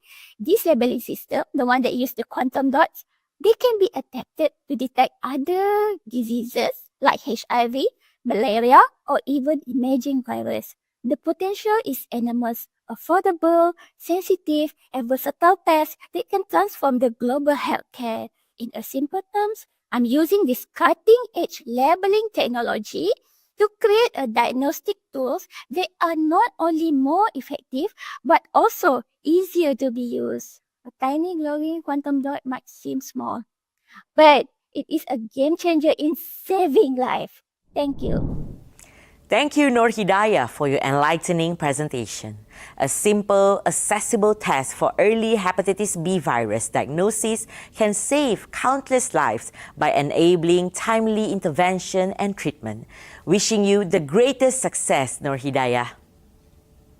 Let's keep the momentum rolling by inviting the next participant, Nur Fatin Silmi binti Muhammad Azani from School of Chemical Sciences, with her presentation entitled From Waste to Electricity, the Conversion of Oil Palm Leaves Waste as a Bioenergy Source in Fuel Cell Application. Fatin, the floor is yours to own. Electricity is a pivotal aspect in our life. Imagine if we lost electricity in one day, our world will enter into a widespread of chaos and disruption, as today we are vastly depend on the internet to communicate and advanced technologies to work. However, unfortunately, see today the industry still highly relies on the fossil sources such as coal to produce electricity, which indeed mitigate the uprising global warming due to the high emission of greenhouse gases that lead to the rise of the global temperature. So what can we do to help? As a part of the scientific community, we should act now by shifting toward the renewable bioenergy, which this effort is aligned with the Paris Agreement that target to reduce the rise of the global temperature by creating an alternative way to produce and consume bioenergy in order to replace fossil fuel. Thus, in this study, our best way to help is by introducing our green bio process that utilize the leaf waste from the oil palm tree that used as a bioenergy sources in a fuel cell system to generate electricity. Is that possible to use biomass to obtain bioenergy? Well, this study has proved that it is indeed possible. Biomass, for instance, a leaf waste from oil palm tree, is a valuable dry matter that contains cellulose fraction, which is very useful feedstock to obtain bioethanol.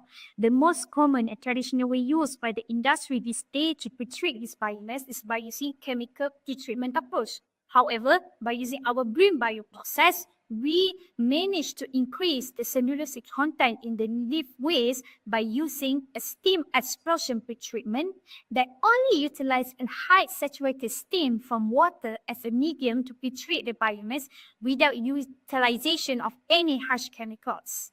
After the hydrolysis and fermentation process, we managed to produce about 22 grams of the bioethanol from 100 grams of the leaf waste, which later was directly used as a bioenergy sources in a fuel cell system that generated about 120 watt of power output that are capable to power an electrical appliance such as fan. Well, this energy is from 100 grams of the leaf waste. Can you imagine if we use 100,000 kilogram of the leaf waste? I am convinced that we are capable to produce much more energy, which are capable to power our home, vehicle, and so many more at the upscale operation.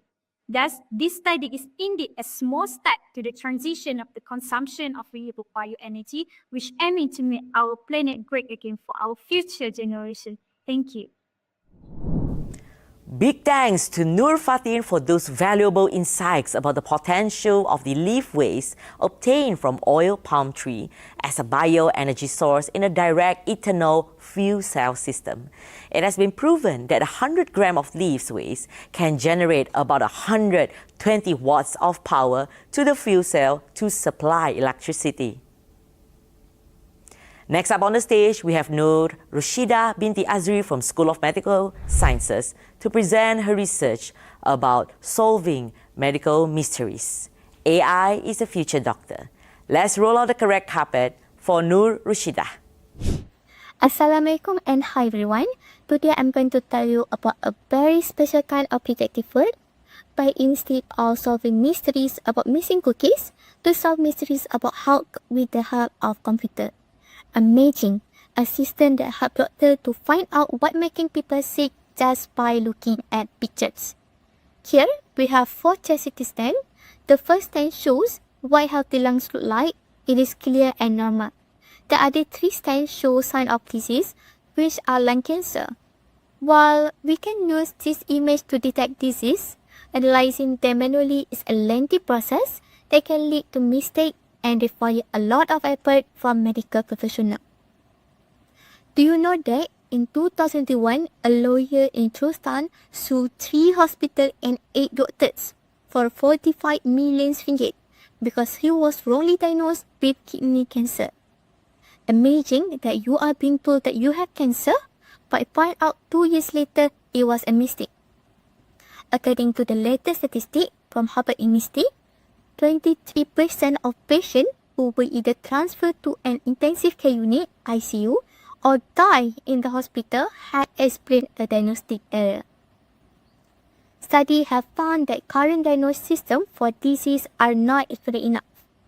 That's why I'm working to create a smart computer program that can spot problems in medical images like CT scan and X-ray. This program doesn't just find this issue, it also groups them together to suggest what kind of disease might be there. Plus, it shows exactly where the problems are in the image, so doctors or medical experts can double check and make sure the diagnosis is right. I am using mathematical equation to shrink the image and try to form the reverse version of the equation to recreate the picture. The architecture that I'm using for this kind of work is called autoencoder model. Let's go back to the picture. If the recreated picture looks very different from the original one, it could be a sign of disease. This will help doctors to quickly and accurately figure out what making people sick. Hopefully, no one get the wrong diagnosis and everyone receive the right treatment, because nobody enjoy a plot twist in their medical record. That's all from me. Thank you. That was a brilliant presentation about dual autoencoder models for anomaly detection in medical images, contributing to advancements in the field of automated medical diagnostics. We wish you all the best for your research. Now let's welcome Rabiu Sani from the School of Mathematical Sciences to present about optimization of inventory management in SMEs, integrating dynamic demands, deterioration, defectiveness, and backlogging. Rabiu Sani, show us what you've got. Imagine a small manufacturing firm that produces furniture. When they overproduce, they incurred holding costs by paying for the warehouse. When they underproduce, orders delay, leading to back order costs. To make the matter worse, when they overproduce, most of those products deteriorate, leading to high cost of production. This is not just a story of one manufacturing firm. Rather, it is the story of over 67% of small and medium-sized enterprises, SMEs in short, worldwide. My name is Rabiu. This thesis was supervised by Dr. Majid Khan Mazahar Ali. The title of the thesis is Optimization of Inventory Management in Small and Medium-Sized Enterprises, Integrating Demand Dynamics, Deterioration, Defectiveness, and Backlogging. To solve the problem as mentioned earlier, we developed a mathematical optimization model that, when solved, help the small and medium-sized enterprises to optimize the cost of production. Figure A try to show how we develop the model. Figure B shows our intention in a layman structure, while Figure C shows what we are trying to do to search for the optimal value of the production process. Small and medium-sized enterprises contribute 70% of the world GDP. No developing nation will allow its small and medium-sized enterprises to suffer for all these irregularities. That is why developing model of this nature will definitely help the small and medium size of any developing nation. By implication, developing the economy of even the mega companies. Thank you. Thank you for the inspiring presentation about leveraging advanced mathematical modeling, sensitivity analysis, and cutting-edge simulation tools. The study aims to enhance decision-making processes, reduce inefficiencies, and promote sustainable practices within manufacturing systems. Time for our next participants for today, Rizwana Kauza from School of Biological Sciences, to share her findings about fungal endophytes, tiny superheroes. Rizwana, it's all yours. Sometimes the most remarkable heroes are those we cannot see, working quietly to make our world a beautiful place. In world of agriculture, we call them endophytes. These tiny superheroes, they live inside the plant. They not only help plant to defend against disease, but also help plant to grow and tolerate environmental stress. I am lucky enough to see these tiny superheroes inside grass leaves. And believe in a single leaf of grass, I found out 20 different types of them. I employed scientific technique to identify their names, their families, and ancestors. And it's not easy task to see them, so I took help from microscope. But more interesting is, they produce a specific type of substance which help them to penetrate in the cell, live there, and interact with the plant. They have very strong bonding with grass leaf that they share and exchange nutrient and food. To check this mutual interaction, I conducted an experiment. I cooked these tiny superheroes on grass leaves for 7 days in lab and they didn't cause any harm. Then I repeated this with lime, copper lime, and mango leaves. They remained super friendly. One day my friend was worried about some bed bugs, so causing infection in corn and banana. So I took some of those bed bugs and put these tiny superheroes next to them.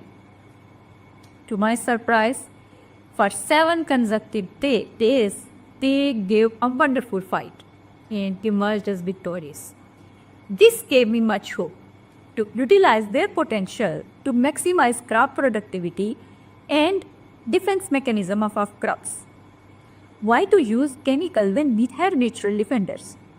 Do you know in 2021, the global use of pesticides amounted 4.3 million metric tons, and Malaysia was 8th on the list using 8.1 kilogram of pesticide per hectare of crop area. 90% of these pesticides never reach to their target and ends up in environment contaminating water and soil, causing disease. So, to me, these tiny superheroes are the beacon of hope for sustainable agriculture. We can use these natural defenders instead of chemicals. Thank you for listening. A round of applause for Rizwana about that eye-opening talk. Next up, please join us in welcoming our next researcher, Sarah Izzati binti Izzat Azrai from Advanced Medical and Dental Institute, to the stage to present about the A to Z of oral cancer. Let's explore the A to Z of our oral cancer with me. Most of us recognize DNA as the twisted ladder shape or as a double helix. But do you know that the DNA also has a right-handed and a left-handed form? Just like humans, some are right-handed, like the common B DNA that we know, twist to the right, while others are left-handed, like the rare Z DNA, which twists in the opposite direction.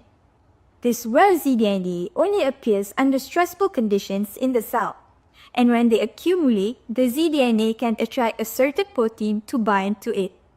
Interestingly, there are only 2 proteins in our body that they can attract, one of which is a protein called ADAR1.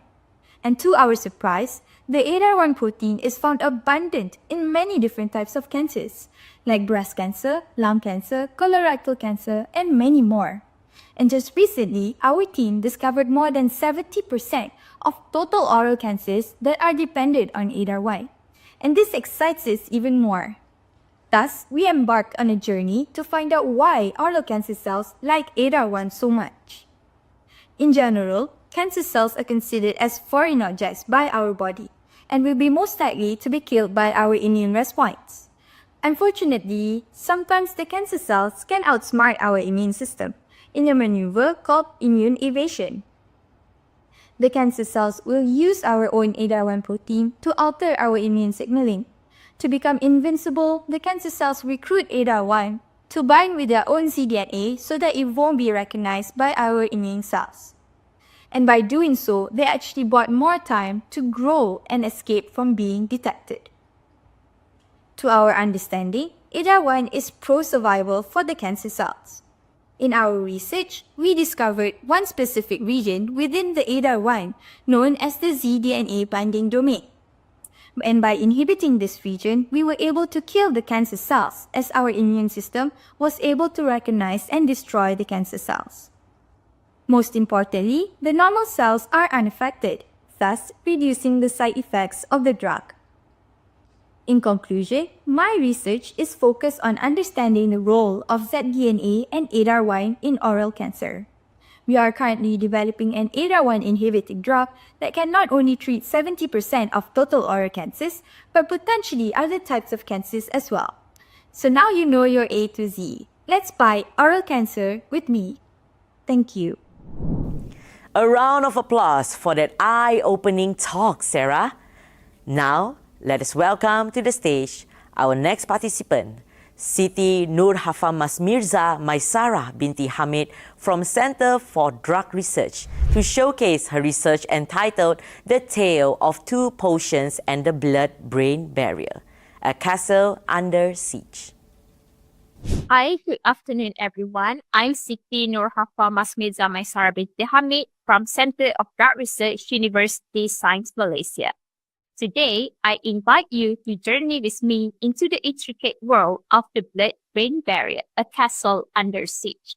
So imagine your brain as a grand medieval castle, surrounded by a moat and guarded by vigilant sentinels. These castles, the blood-brain barrier, is your brain's protector, regulating what enters and exits to ensure a safe and optimal environment.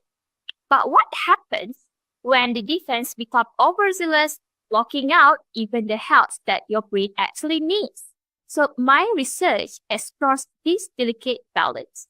In my study, I tested two portions from mystical kratom tree, each representing different form of kratom-derived substance. So the first one is the potions of power. It is a purified extract of nitrogen. While potent, it triggers an overreaction in the brain guardians, P-glycoprotein, that strengthens its defense to such an extent that even life-saving drugs are blocked. So imagine a castle fortifying its walls so high that even Alice can no longer enter. The second one is the potions of balance. It is a traditional kratom decoction. Its harmonious blend of compounds keeps the guardian calm, preserving the castle's defense while allowing Alice to pass. This balance is crucial because it ensures therapeutic safety and efficacy without risking drug resistance or dependence. So my experiments, conducted over 14 days in rat models, reveals that the potions of power upregulated the P-glycoprotein, limiting drug permeability and posing risk of overdefense. The potions of balance instead maintains the blood-brain barrier integrity, avoiding harmful overprotections or neuroinflammatory response. My research highlights the importance of synergy in therapeutic formulations. Sometimes balance is more powerful than raw strength itself. Through this work, I unlock a lesson as old as time, which is harmony, not force, ensures the protections of our brain's health. As we navigate the future of therapeutic development, we must ask ourselves, will we fortify the walls at all costs, or we will actually craft potions of balance that can truly heal? Thank you for listening. What an amazing presentation. Let's give it up for Siti Nur Hafa Mas Mirza Maisara. We wish you all the best for your research.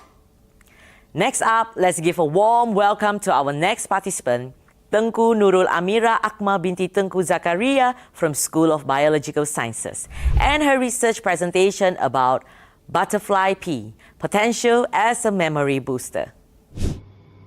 Assalamualaikum and very good evening. Do you know the blue butterfly pea plant, or locally known as bunga telang, has the potential to boost our memory? Isn't that interesting? But before we delve into that, let me share with you one of our most pressing concepts. Today, dementia is becoming a global emergency, reaching epidemic proportions and affecting 55 million of people worldwide.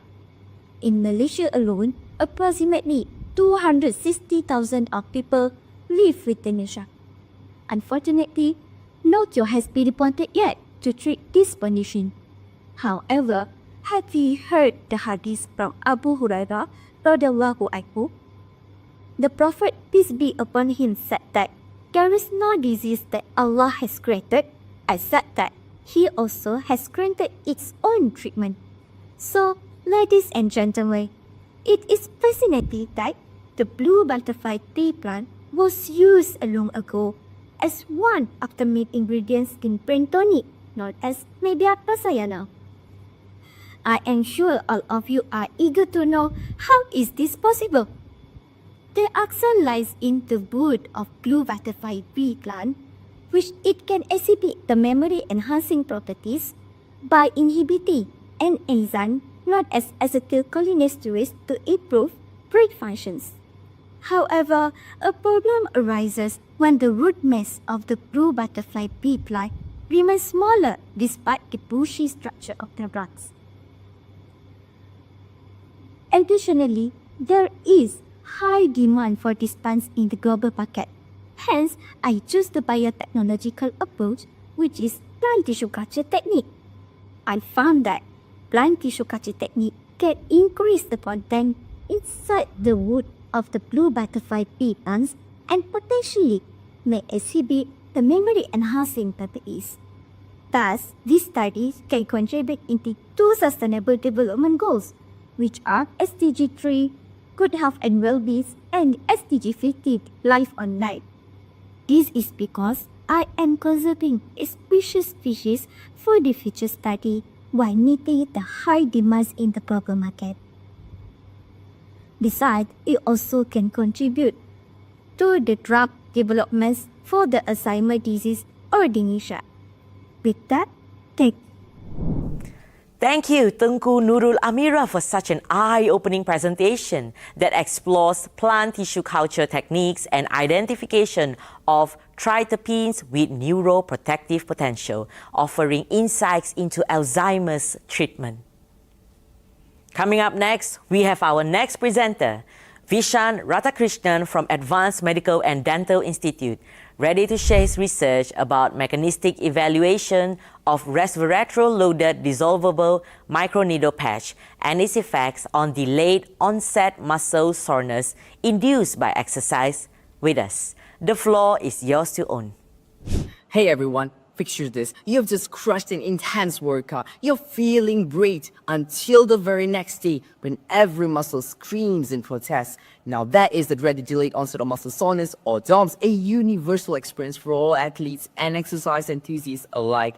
But what if I told you we're on the verge of developing a simple, pain-free solution that could revolutionize the way we recover? And that, ladies and gentlemen, is the focus of my research, the mechanistic evaluation of a resveratrol-loaded dissolvable microneedle patch and its effects on DOMS induced by exercise. Now, what is DOMS? DOMS is simply caused by microdamage to the muscle fibers, leading to inflammation, oxidative stress, and pain. Resveratrol, a natural compound found in foods such as red grapes, is known for its potent anti-inflammatory and antioxidant properties. But what's the catch? The delivery mechanism of resveratrol is effectively known to be a significant challenge. Traditional methods, such as pills and creams, often fall short in precision and effectiveness, and that is why dissolvable microneedle comes in as a cutting-edge delivery system and a solution to transport the therapeutic agents directly through the skin, through the targeted tissue. Imagine a tiny, painless patch that not only delivers resveratrol to where it's needed most, but dissolves on the skin, leaving no waste behind. It's innovative, non-invasive, and incredibly practical. In this study, we're looking to deep dive into 3 key mechanisms. Firstly, the efficacy. How effectively does the patch deliver the resveratrol to the muscle tissues? Number 2, the mechanisms. What are the cellular pathways that the resveratrol activates to mitigate the inflammation and the oxidative stress? Number 3, how does the patch impact recovery time, pain reduction, and overall muscle health?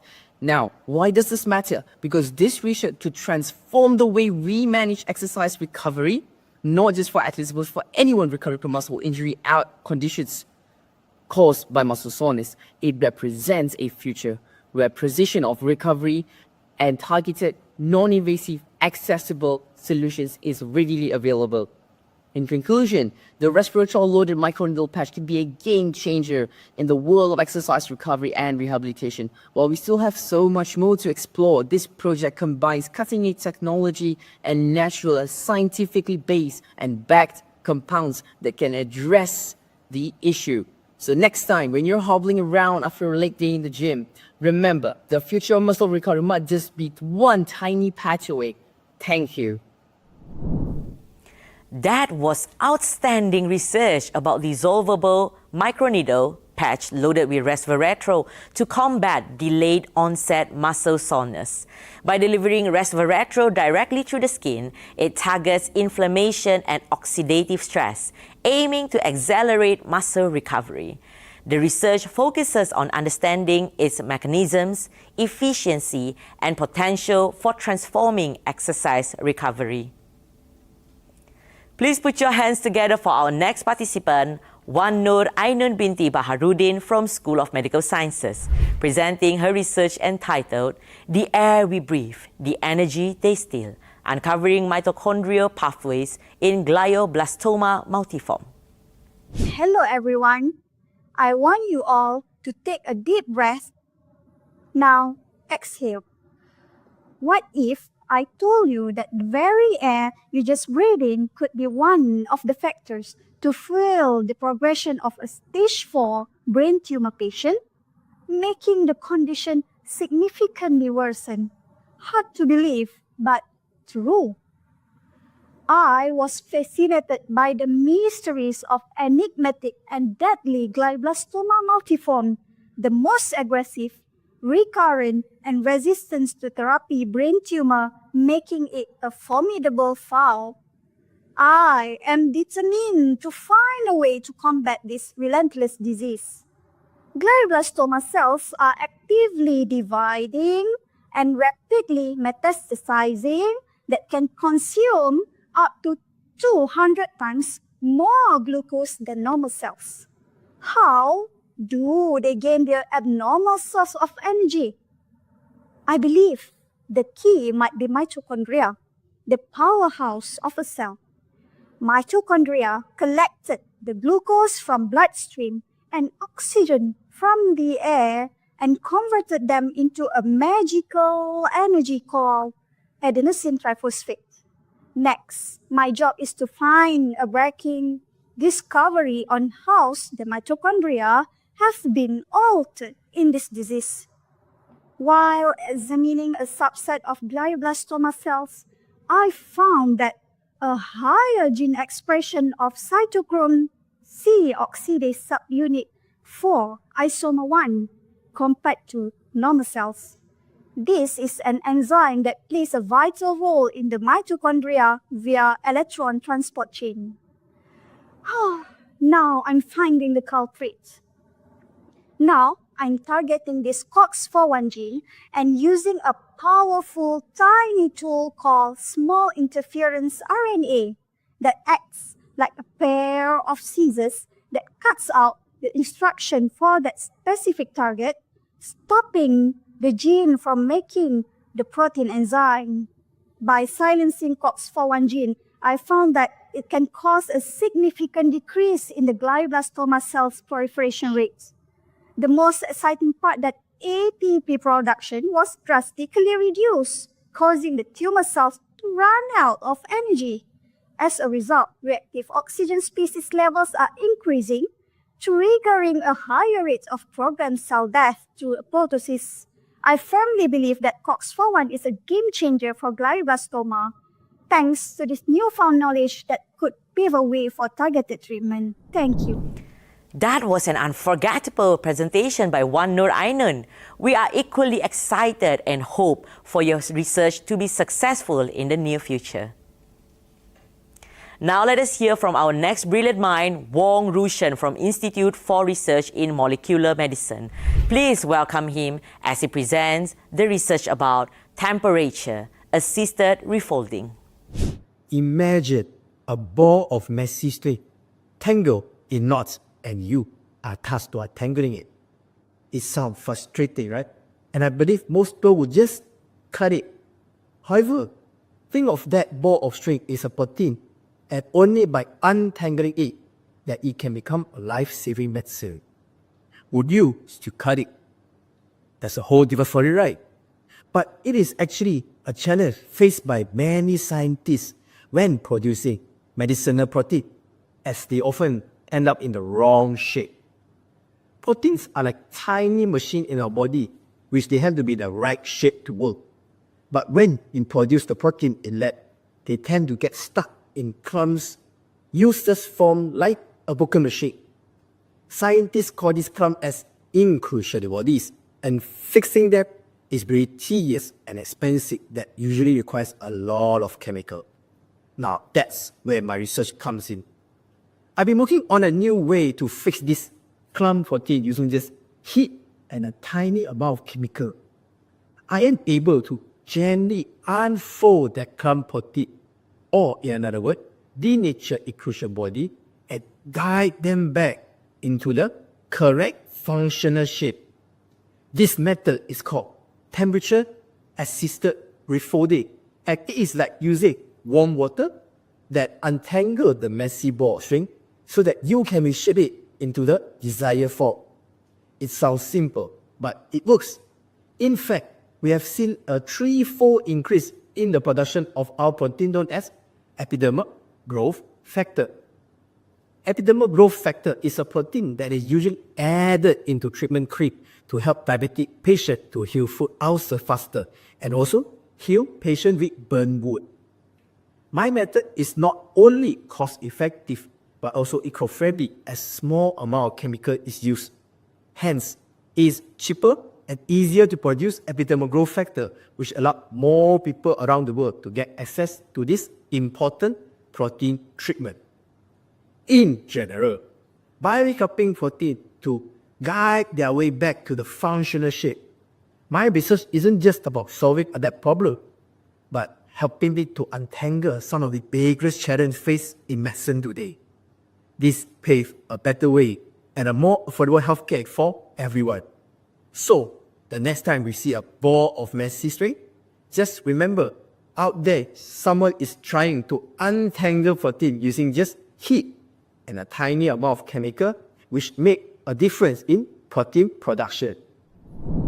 There was such an incredible study about innovative approach significantly improves the yield of recombinant human epidermal growth factor compared to conventional methods. This advancement not only boosts protein recovery, but also holds potential for streamlining therapeutic protein production. We have wrapped up the second category of science. Now, we will take a brief break before moving on to our next exciting category, the social science.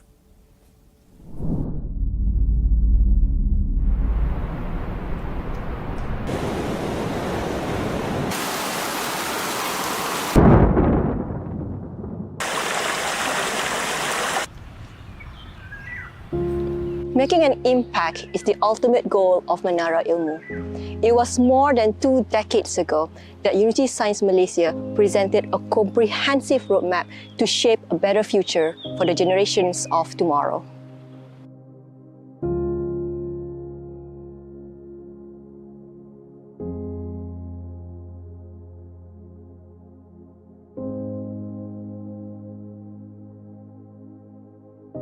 We strive for change. We knew that we have to do something to create an impact in society, on the nation, and even to each and every one of you. We ask ourselves, why should young people go to the university? Is there a need for a higher institution? Do we still matter in today's world?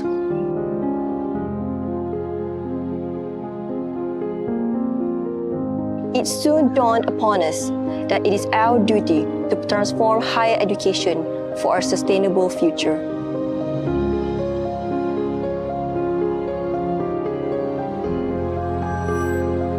Big as it sounds, it's a journey that we need to embark on.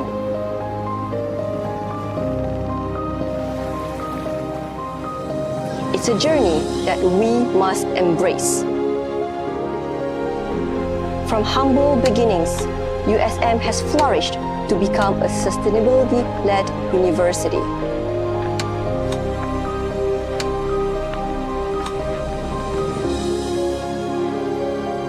As a pioneer of knowledge, we must prove to the society at large that we are relevant. We need to go beyond the boundaries and frontiers of knowledge.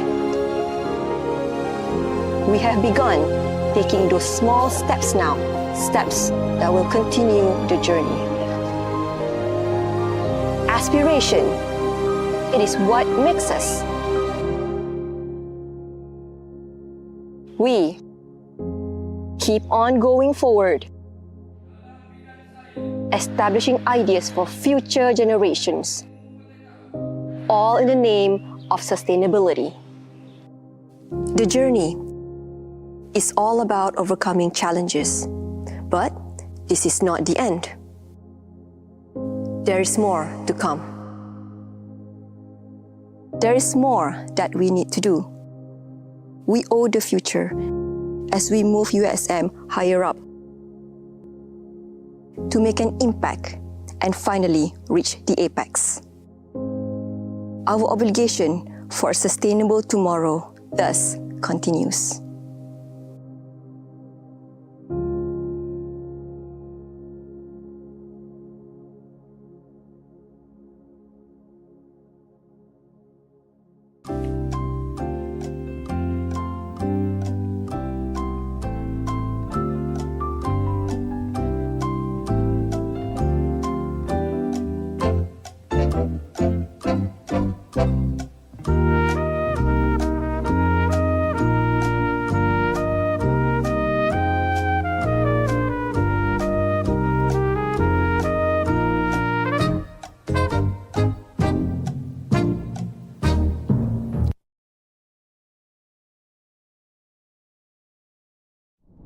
Thank you, Rima. Now let's shift gears and move on to our last category, social science. In this category, we have 11 exciting participants ready to present their research findings. Our first participant for this category is from the School of Educational Studies. Please welcome Byron Michael Kadum.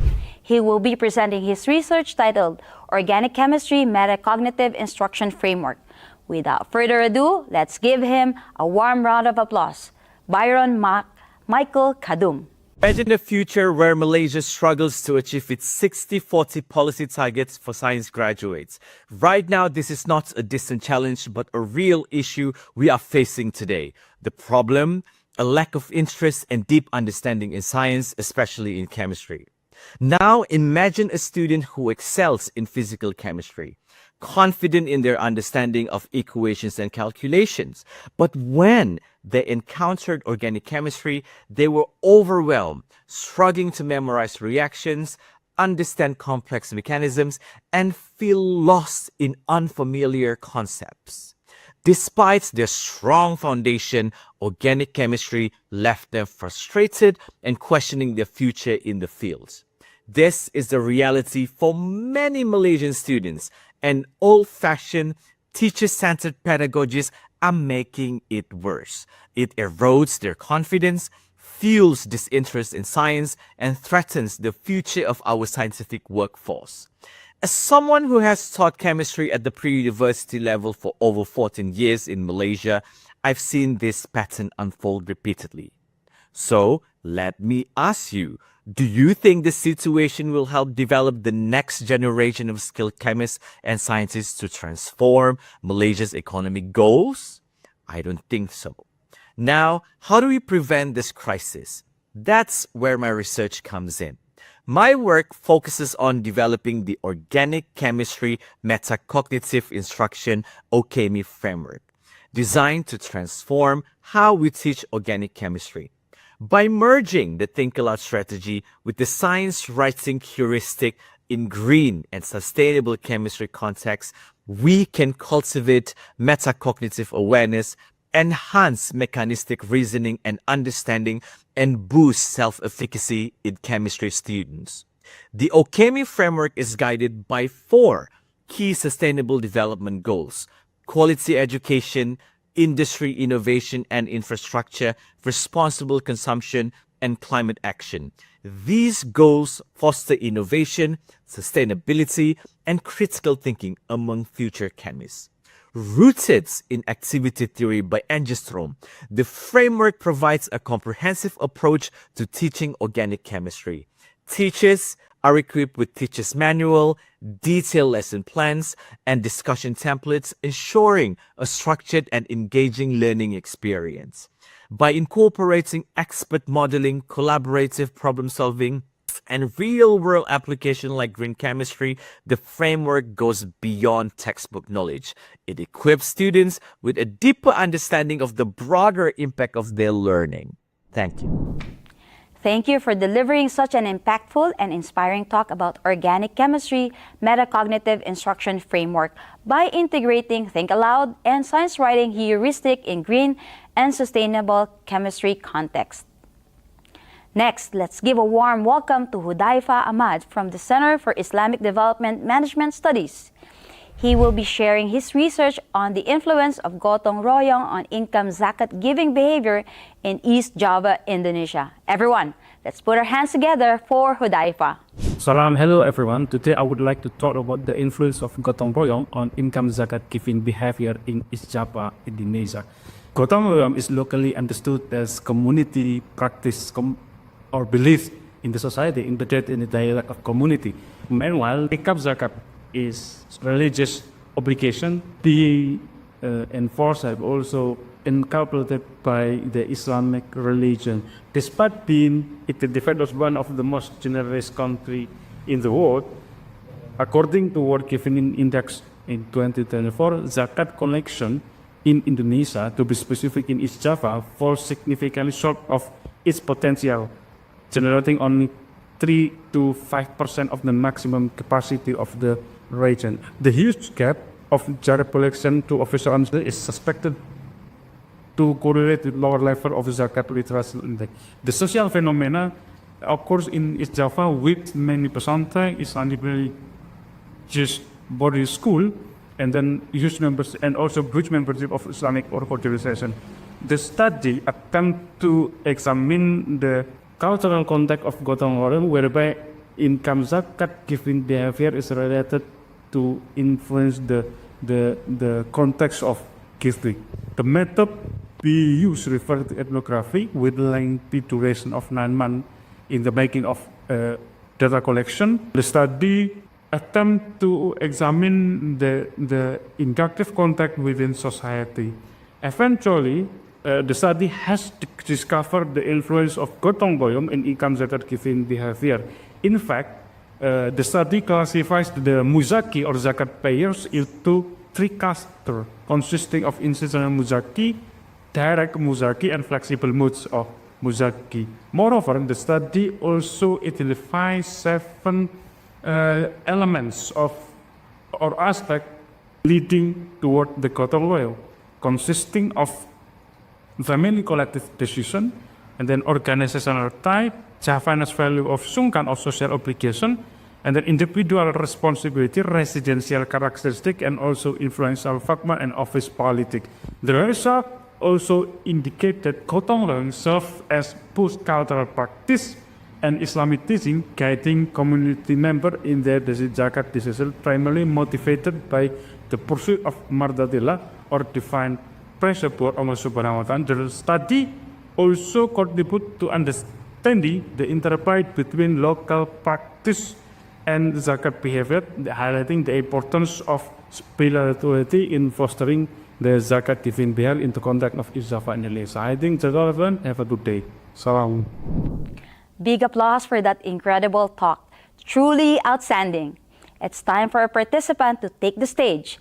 Please join me in welcoming Dunyarti Rosa Prafitri from School of Management to present her research about social media marketing adoption and brand orientation in micro enterprises. Dunyarti, the audience is all yours. Do you often purchase food from the campus canteen or traditional markets? Do you frequently shop at small local stores? These sellers are micro enterprises that significantly contribute to a country's economy, represent most businesses worldwide, and significantly contribute to our communities. Despite their significant role in economic development, microenterprises face numerous challenges that hinder their growth and operational efficiency. Microenterprises also need help effectively adopting technology in their business operation. In fact, they face a market that interacts not only in the real world, but also in cyberspace through social media. Social media can be a potential solution to overcome many microenterprise drawbacks in marketing their business, especially their limited reach, scarce financial resources, and basic IT infrastructure. However, many microenterprises find it challenging to fully leverage social media for growth despite its potential to drive visibility, customer engagement, and sales. The skill to harness social media for business objectives may differ among these enterprises. Those microenterprises need more knowledge, resources, and assistance with content creation to use social media effectively. My research is about social media marketing adoption and brand orientation in microenterprises. Borrowing the theory of technology, organization, environment framework, and research-based view, this study takes a deeper look at the factors that can help microenterprise adopt social media marketing and how social media marketing, supported by brand orientation, will improve their business performance.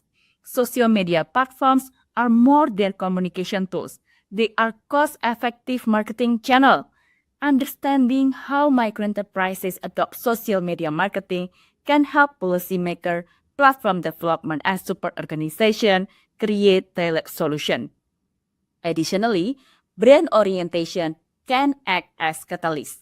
Microenterprises that prioritize building a robust and consistent brand will likely embrace social media as a branding tool to ensure their subsequent sales, not just today's sales. It is about storytelling, relationship building, and long-term loyalty. Social media marketing is not a luxury. It is a necessity for microenterprise to thrive in today's competitive landscape.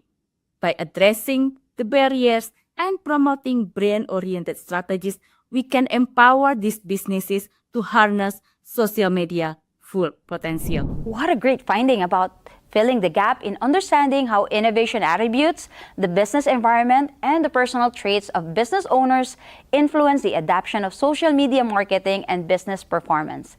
It also seeks to investigate social media marketing's impact on business performance and the role of brand orientation in this relationship. We wish you all the best. Moving right along, let's welcome our next participant, Lee Xiaomei from School of Distance Education, to present about impact of foreign direct investment and foreign trade on China's economic growth. Lee Xiaomei, the platform is yours to shine. Hello everyone, my name is Lee Xiaomei. Do you ever wonder the Eastern or FDI and foreign trade's impact on China's economic growth? As we know, China is the largest developing country in the world. Over the past 4 decades, China's reform and opening up policies has transformed it into a global economic powerhouse. FDI and trade has been central to this transformation, driving technology progress, industrial development, and economic expansion.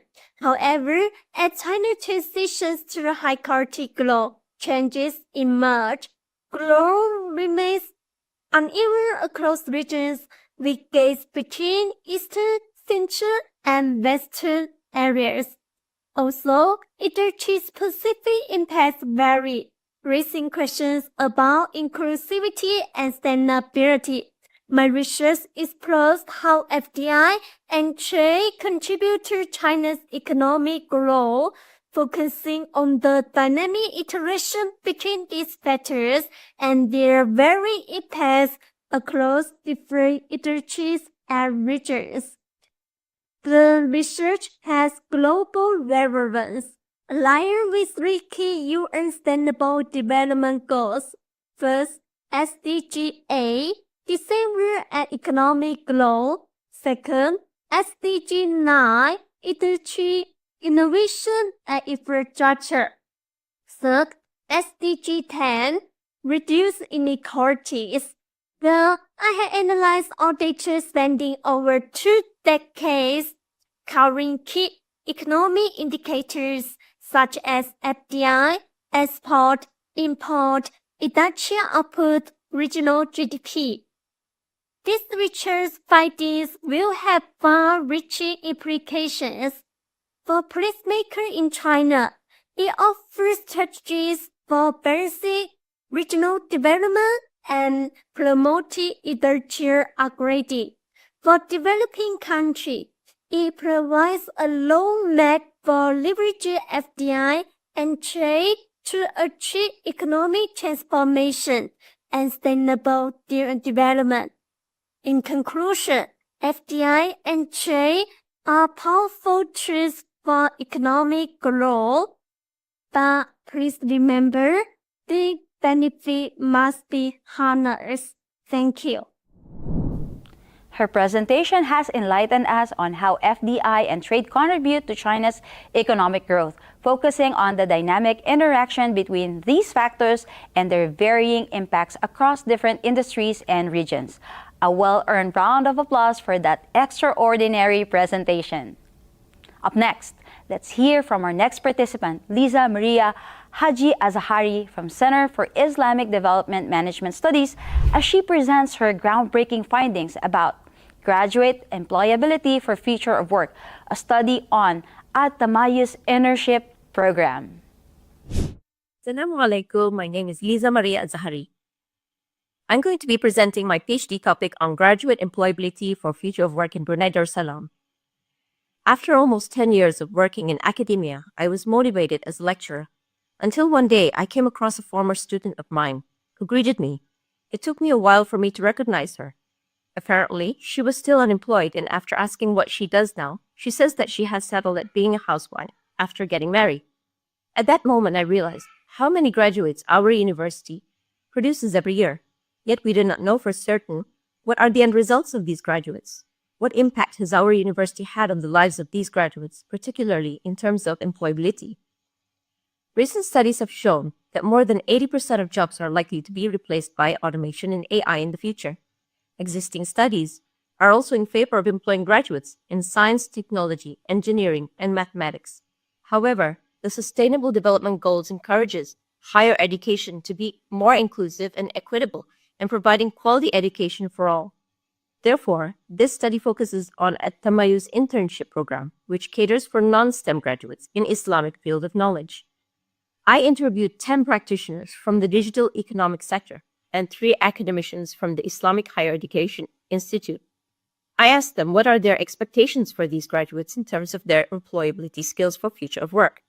I also asked them how to relate these skills with principles of Islamic-based development. The responses from the informants show a significant new finding. Apart from 3 existing capital components, one additional component was termed as spiritual capital. New skills under this component comprise of ethical skills, which require graduates to have honesty, trust, spiritual intelligence, and soft communication skills.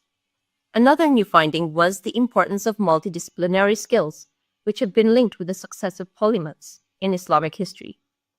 Overall, the contribution of the research have provided a customized model of graduate employability skills for graduates in Islamic knowledge, with new definitions and implications of how these skills can be defined, learned, as well as assessed within the internship program. Thank you. Assalamu alaikum. That was an exceptional presentation about the expectations of practitioners from the digital economic sector on the employability skills of graduates enrolled under the At-Tamayus internship program for future of work in Brunei Darussalam. Let's give them a big hand. Next, let us welcome Numan Jamal AA from the School of Distance Education to the stage, who will be presenting his research on Is the Apartment's Price Fair? Numan, the floor is yours. Imagine this. You've just found your dream apartment. The location is perfect. The layout feels like it was designed just for you. But then comes the big question. Is the price fair? This question worries many people, especially young individuals or couples starting their lives. You want to be smart with your money, but how can you tell if you are about to pay too much or miss out on a great deal? You might search online only to find the prices that reflect what sellers want, but not what buyers actually paid.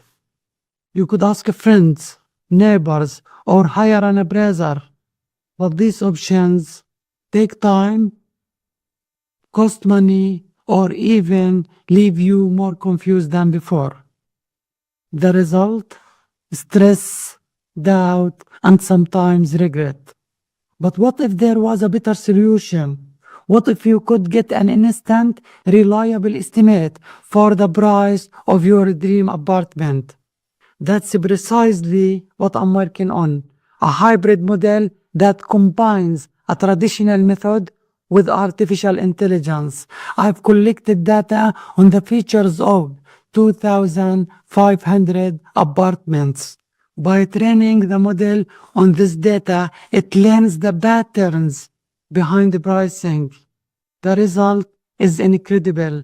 My model is at least 11% more accurate than using either a traditional method or artificial intelligence alone.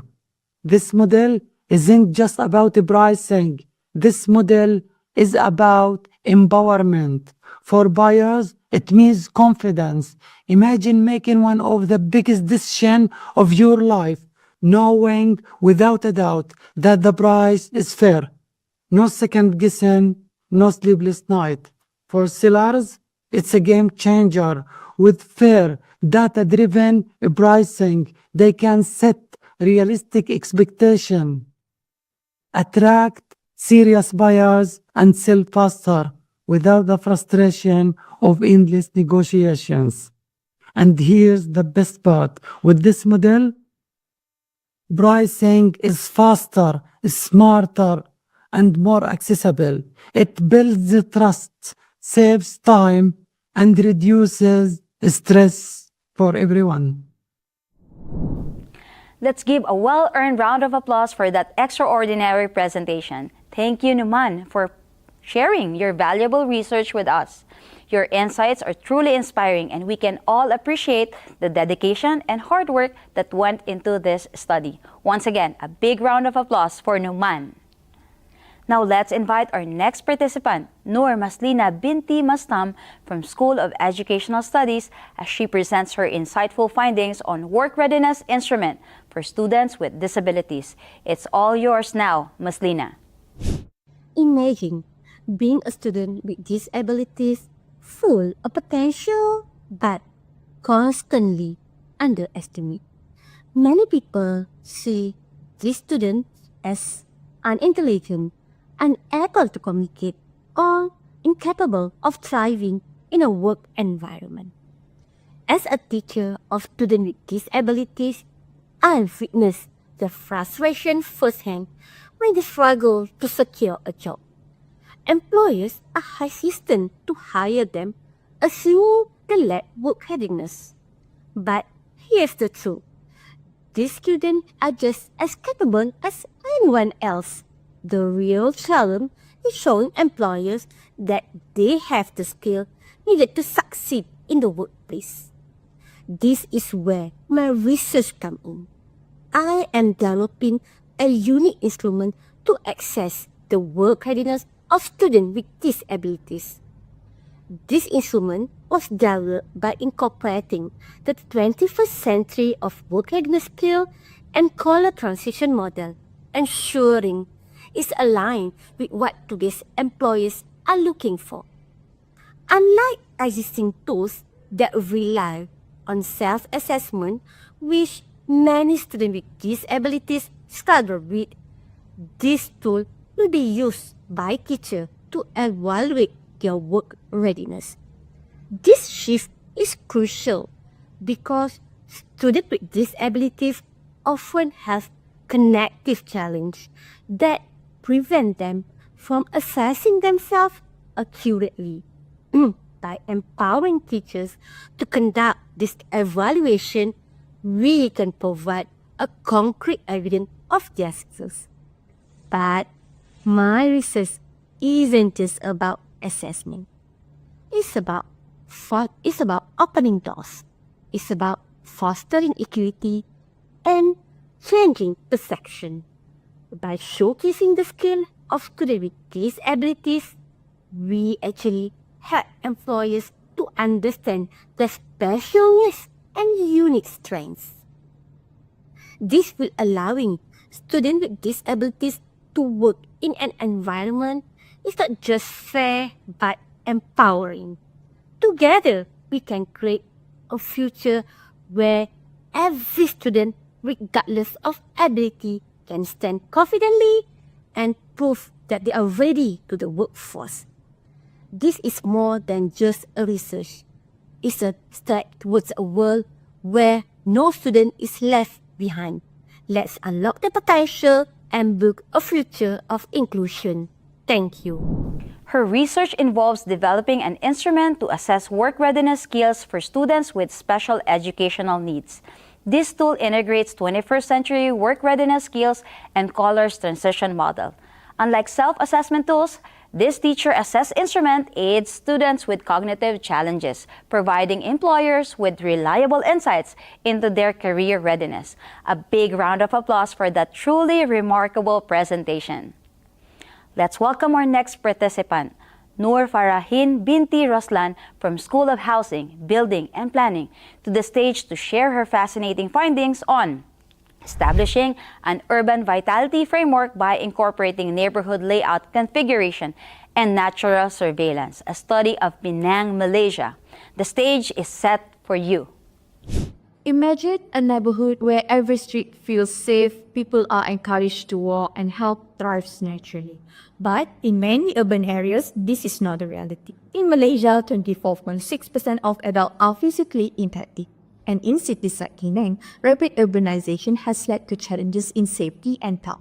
This research addresses by exploring how urban design has promoted both safety and vitality in our communities. Physical inactivity is a global issue and one of the leading causes of chronic diseases. A major factor is urban light, disconnected streets, low visibility, and unsafe perception, which discourage outdoor activities. In Penang, neighborhoods with high crime rate and low connectivity highlight this problem. This research focuses on how urban design, especially matches surveillance and neighborhood layout configuration, can address these issues.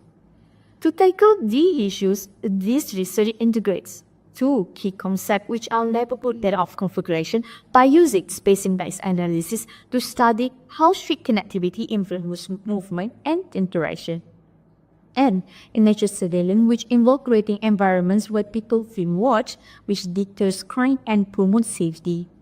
This concept will be analyzing neighborhoods in Penang with high and low connectivity, gathering data using GIS tools, spacing the analysis, surveys, and interviews. The goal of this research is to develop an urban vitality framework that combines these elements to promote health, safety, and vitality. The study found out that this research will foster more physical activity and create a stronger sense of safety. This is because well-designed layout encourage pedestrian movement and community interaction. Additionally, nature surveillance such as clear segments and active street mark, which plays a very critical role in reducing crime and improving perception of safety. These findings show that urban design not only impact how safe people feel, but also promote healthy lifestyle and vibrant communities. So by integrating these elements, we can create cities that support both health and safety. Plus, this research contributes to a global effort to create safer and healthier cities. It aligns with the United Nations Sustainable Development Goal 11, making cities inclusive, safe, and resilient. For Penang, this research highlights how urban design can be a powerful tool to tackle inactivity, improve health outcomes, and enhance community well-being. It's a step towards cities where everyone can thrive. Urban design is not just about infrastructure, it's about shaping back. So by rethinking how we design a neighborhood, we can foster an environment where people feel safe, engaged with their community, and lead healthier life. This research aims to create impact by turning these ideas into actionable framework that urban tenants can use to build vibrant and inclusive city. Thank you. Let's give it up for that outstanding presentation that aims to develop a framework for enhancing urban vitality, for improving safety, and promoting healthier communities. Well done. Let's keep things rolling and introduce our next participant, Pravina Moniande, also from School of Housing, Building and Planning, to present about her research on moderating effect of training on Construction 4.0, skills and project performance in Malaysian construction industry. Pravina, the floor is yours. Good evening everyone, I'm Pravina Muniati. Let me start by clarifying an important concept, Construction 4.0.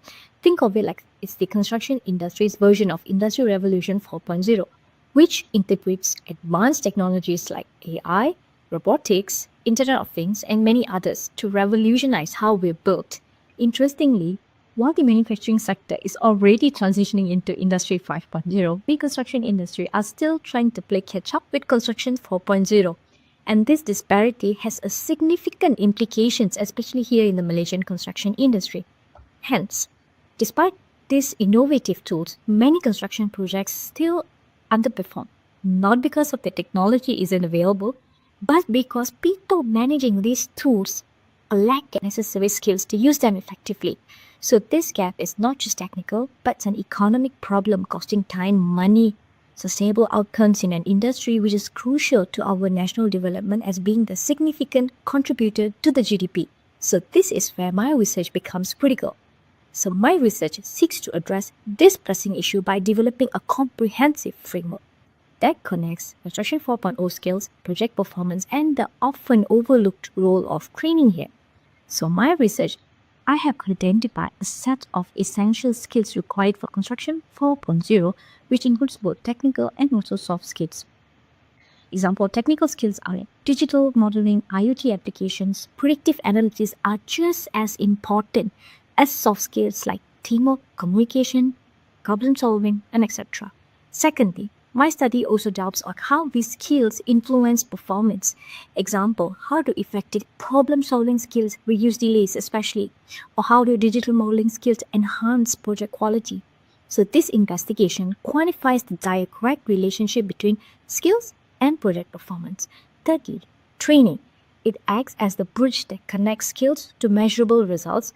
Without it, tools like predictive analytics is like using having a map without a compass, so it's ineffective.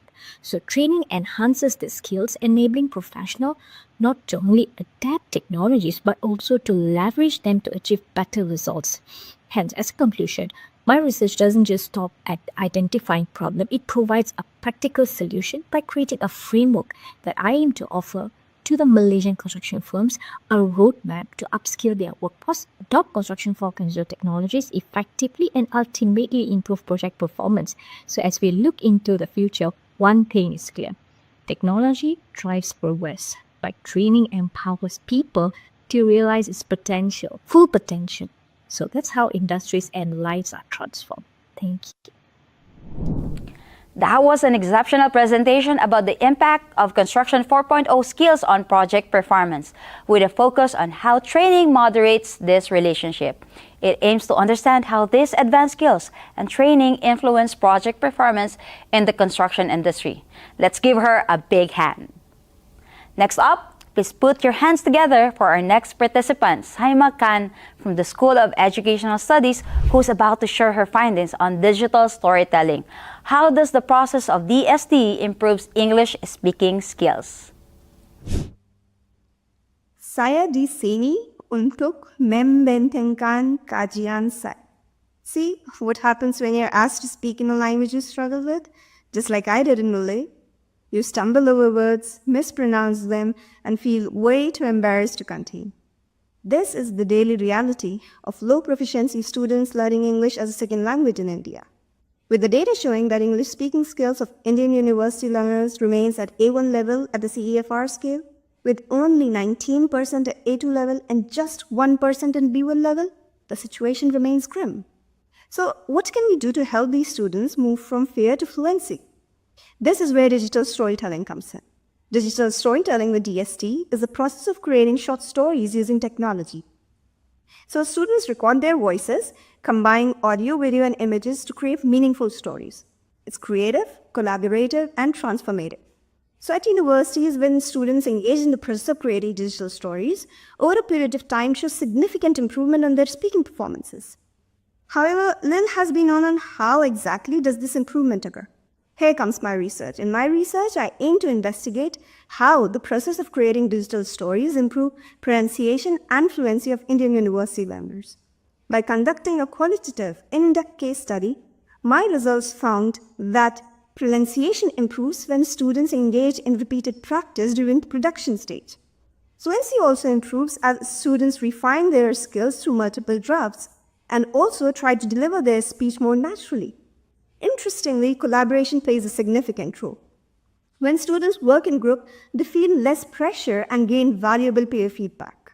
On the other hand, individual digital storytelling encourages them to reflect deeply and gain ownership of their learning process. Well, you might be thinking, why it's all important? English speaking isn't just a skill, it's a lifeline to academic success, job opportunities, and global connections. And my results are very significantly helping teachers understand how the process of creating digital stories helps students improve their speaking skills, and what are the learning conditions under which students are more likely to produce better spoken performances. Because engaging students in activities that don't really relate to their needs is as if giving the wrong pill to the patient. They help one to improve, rather the pill might incur a side effect. And in this case, student disengagement in the learning process is kind of like a side effect to learning. So by understanding how DST improves speaking skills, we are actually opening up gates for embracing new technology in language classroom. And it's hoped that the new knowledge generated by this research would transform the current pedagogical practice of incorporating technology in language classroom across the globe. Thank you. A well-earned round of applause for that extraordinary presentation, Saima. We wish you all the best for your research. Now, let's give a warm welcome to our final participant, Zhang Hanxiao from School of Management, to present about her findings on effect of ESG performance on stock price crash risk. Zhang, the spotlight is on you now. What comes to mind when you hear about stock price crash? Substantial losses in values of investors, market bubble burst. In this image, we could see that stock price has a sudden and severe decline over a short period. This is called stock price crash. There are two types of crash: market level crash and firm level crash. The market level crash is systematic, affecting the entire market. And the firm level crash is a sudden and severe decline in the stock price of an individual firm. And my research is focused on the firm level. Firm level crash happened frequently and have huge negative impact. Therefore, my motivation is to find out some way to reduce crash risk. Notably, crash risk is not a real crash. It is a potential risk that a company's share price fall sharply. The bulk of research states that managers conceal bad news that contribute to crash risk.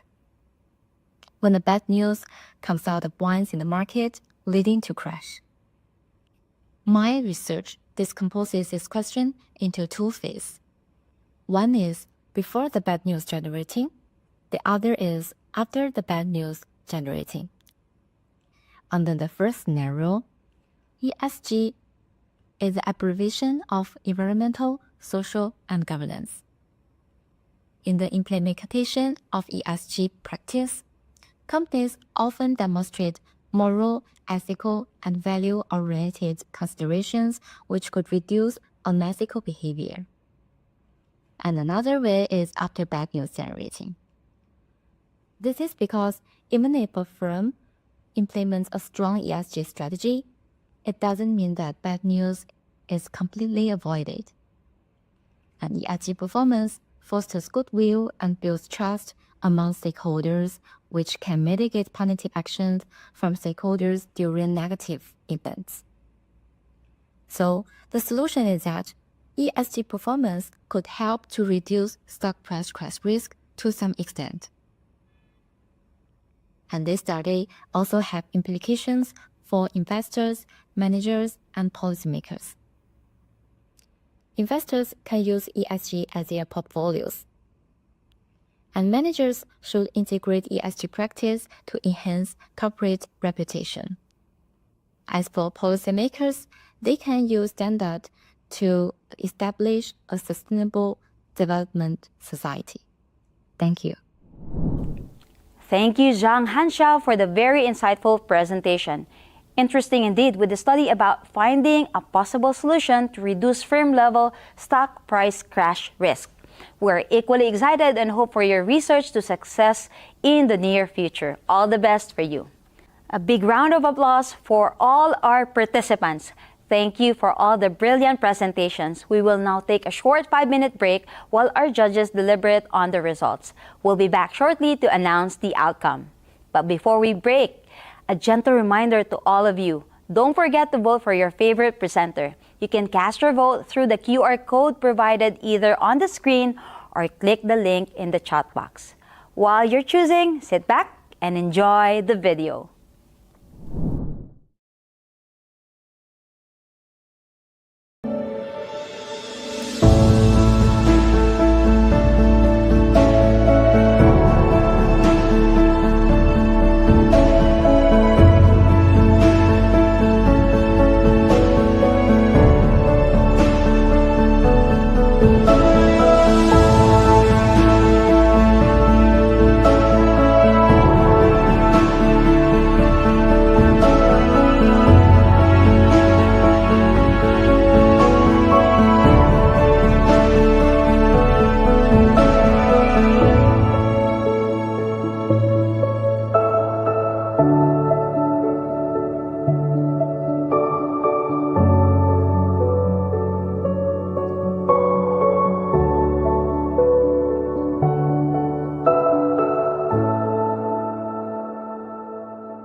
Before we announce the winner, let us hear from our Chief Judge, Dr. Nur Azalia Kamaruzaman, who will share her thoughts and advice with our participants. Please join us in welcoming Dr. Nur Azalia Kamaruzaman to the stage. Assalamualaikum warahmatullahi wabarakatuh, and a very good day to everyone.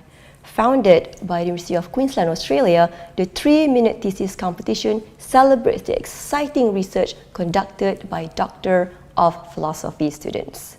The competition supports their capacity to effectively explain their research in 3 minutes in a language appropriate to a non-specialist audience, which is a huge challenge considering that an 80,000 word PhD thesis would usually take around 9 hours to present.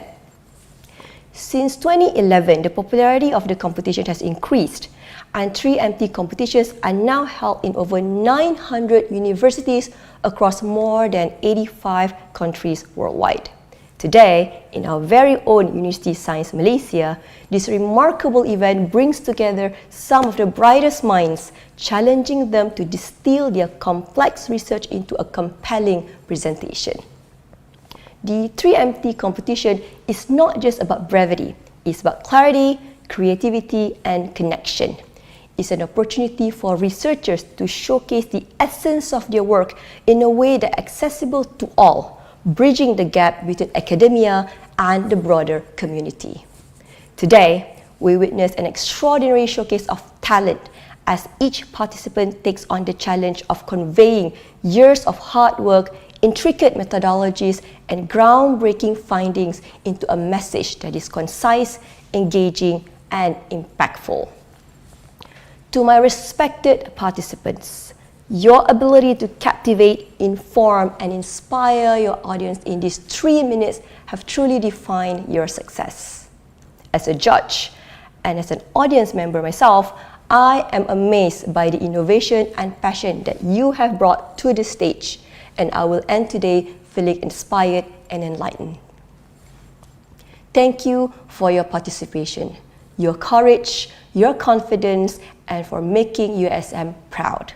Let us celebrate the power of ideas, the beauty of research, and the art of storytelling. Now, I would like to take a moment to express my heartfelt gratitude to the other 2 judges, Dr. Marlina Jamal and Dr. Chia Yuen, for their time, expertise, and thoughtful consideration. And of course, deepest thank you to IPS, specifically the Dean, Deputy Dean, and the IPS Secretariat team, whose hard work, dedication, and meticulous planning have made this exciting event possible. Thank you. Thank you, Dr. Nur Azalia Kamaruzaman, for those insightful comments. We truly appreciate your guidance and feedback. It's now time for the closing remarks, and I am thrilled to invite our honorable guest, Professor Dato Geologist Dr. Narima Samad, Deputy Vice Chancellor, Academic and International Affairs of USM, to share her thoughts with us. Please join me in welcoming Professor Dato Narima. Assalamualaikum warahmatullahi wabarakatuh, and a very good morning. Distinguished guests, deans, director, USM staff and students, and esteemed contestant of the University Science Malaysia 3-minute thesis competition 2025. Ladies and gentlemen, on behalf of University Science Malaysia, it is my great pleasure to welcome you to the annual University Science Malaysia 3-minute thesis competition 2025, an event organized by the Institute of Postgraduate Studies at USM. As many of you are aware, the 3-minute thesis is a global research communication competition that was first developed by the University of Queensland in 2008. Since its inception, it has gained widespread recognition and is now conducted in over 18 countries, including Malaysia. This year marks the 9th edition of involving and organizing this competition at USM level. Today, we are privileged to witness a series of engaging presentations from a diverse range of research areas. This is an excellent opportunity to appreciate the dedication and scientific contribution of our contestants, each of whom has worked diligently to present their research findings. Distinguished guests, Ladies and gentlemen, I sincerely hope that this event will serve as a catalyst for our USM students to generate new ideas and to effectively communicate their research findings to both the University Science Malaysia community and society at large. Before concluding, I would like to extend my heartfelt gratitude and appreciation to the Institute of Postgraduate Studies, PTPN, and juries for their effort in ensuring the success of this virtual event. To all of the contestants, I wish you the very best of luck in today's competition. Thank you. Thank you, Professor Dato, for that uplifting and inspiring speech. We truly appreciate your words and encouragement. Now the moment we've all been waiting for, let's announce the winners for the Engineering and Technology category.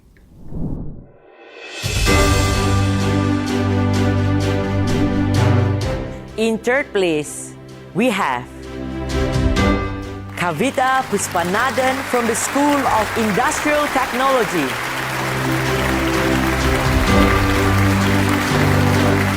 Taking second place is Kaarani Bhaskaran from the School of Chemical Engineering.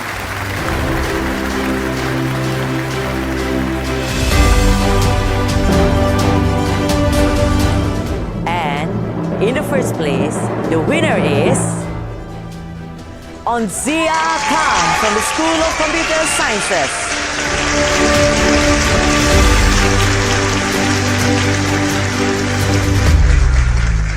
Next, we move on to announce the winners for the science category.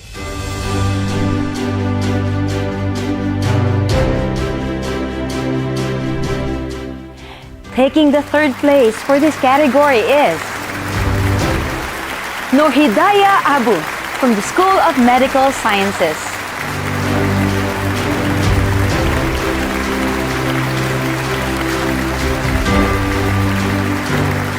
In second place, we have Nurfatin Silmi Muhammad Azani from the School of Chemical Sciences.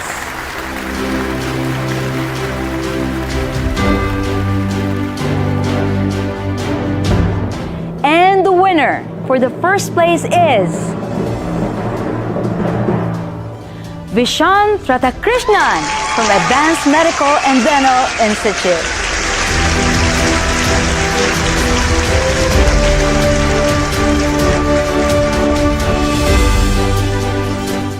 We have now reached the final category.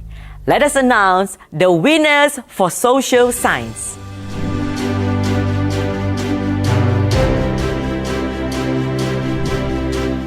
In third place, we have Nur Farahin Roslan from the School of Housing, Building and Planning.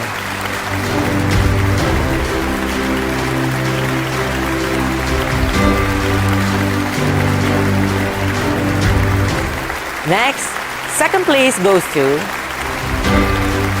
Pravina Muniande from the School of Housing, Building and Planning.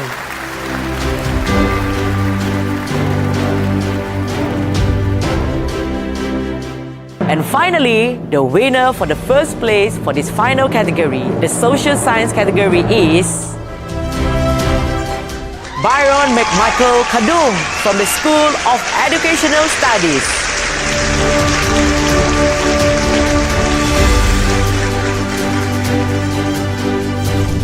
Congratulations once again to all the winners. We wish you the very best in your continued research endeavors. As we come to the end of this wonderful ceremony, I'm Rochelle, and alongside my amazing partner, Rema, we would like to extend our heartfelt thanks to each of you for dedicating your time to join us this morning.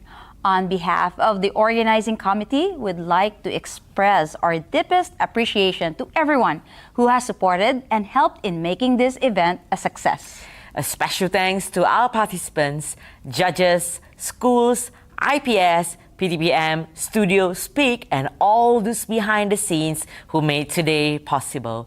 Thank you once again. We hope to see you all again next year. Stay safe and keep inspiring. Love and best wishes to all.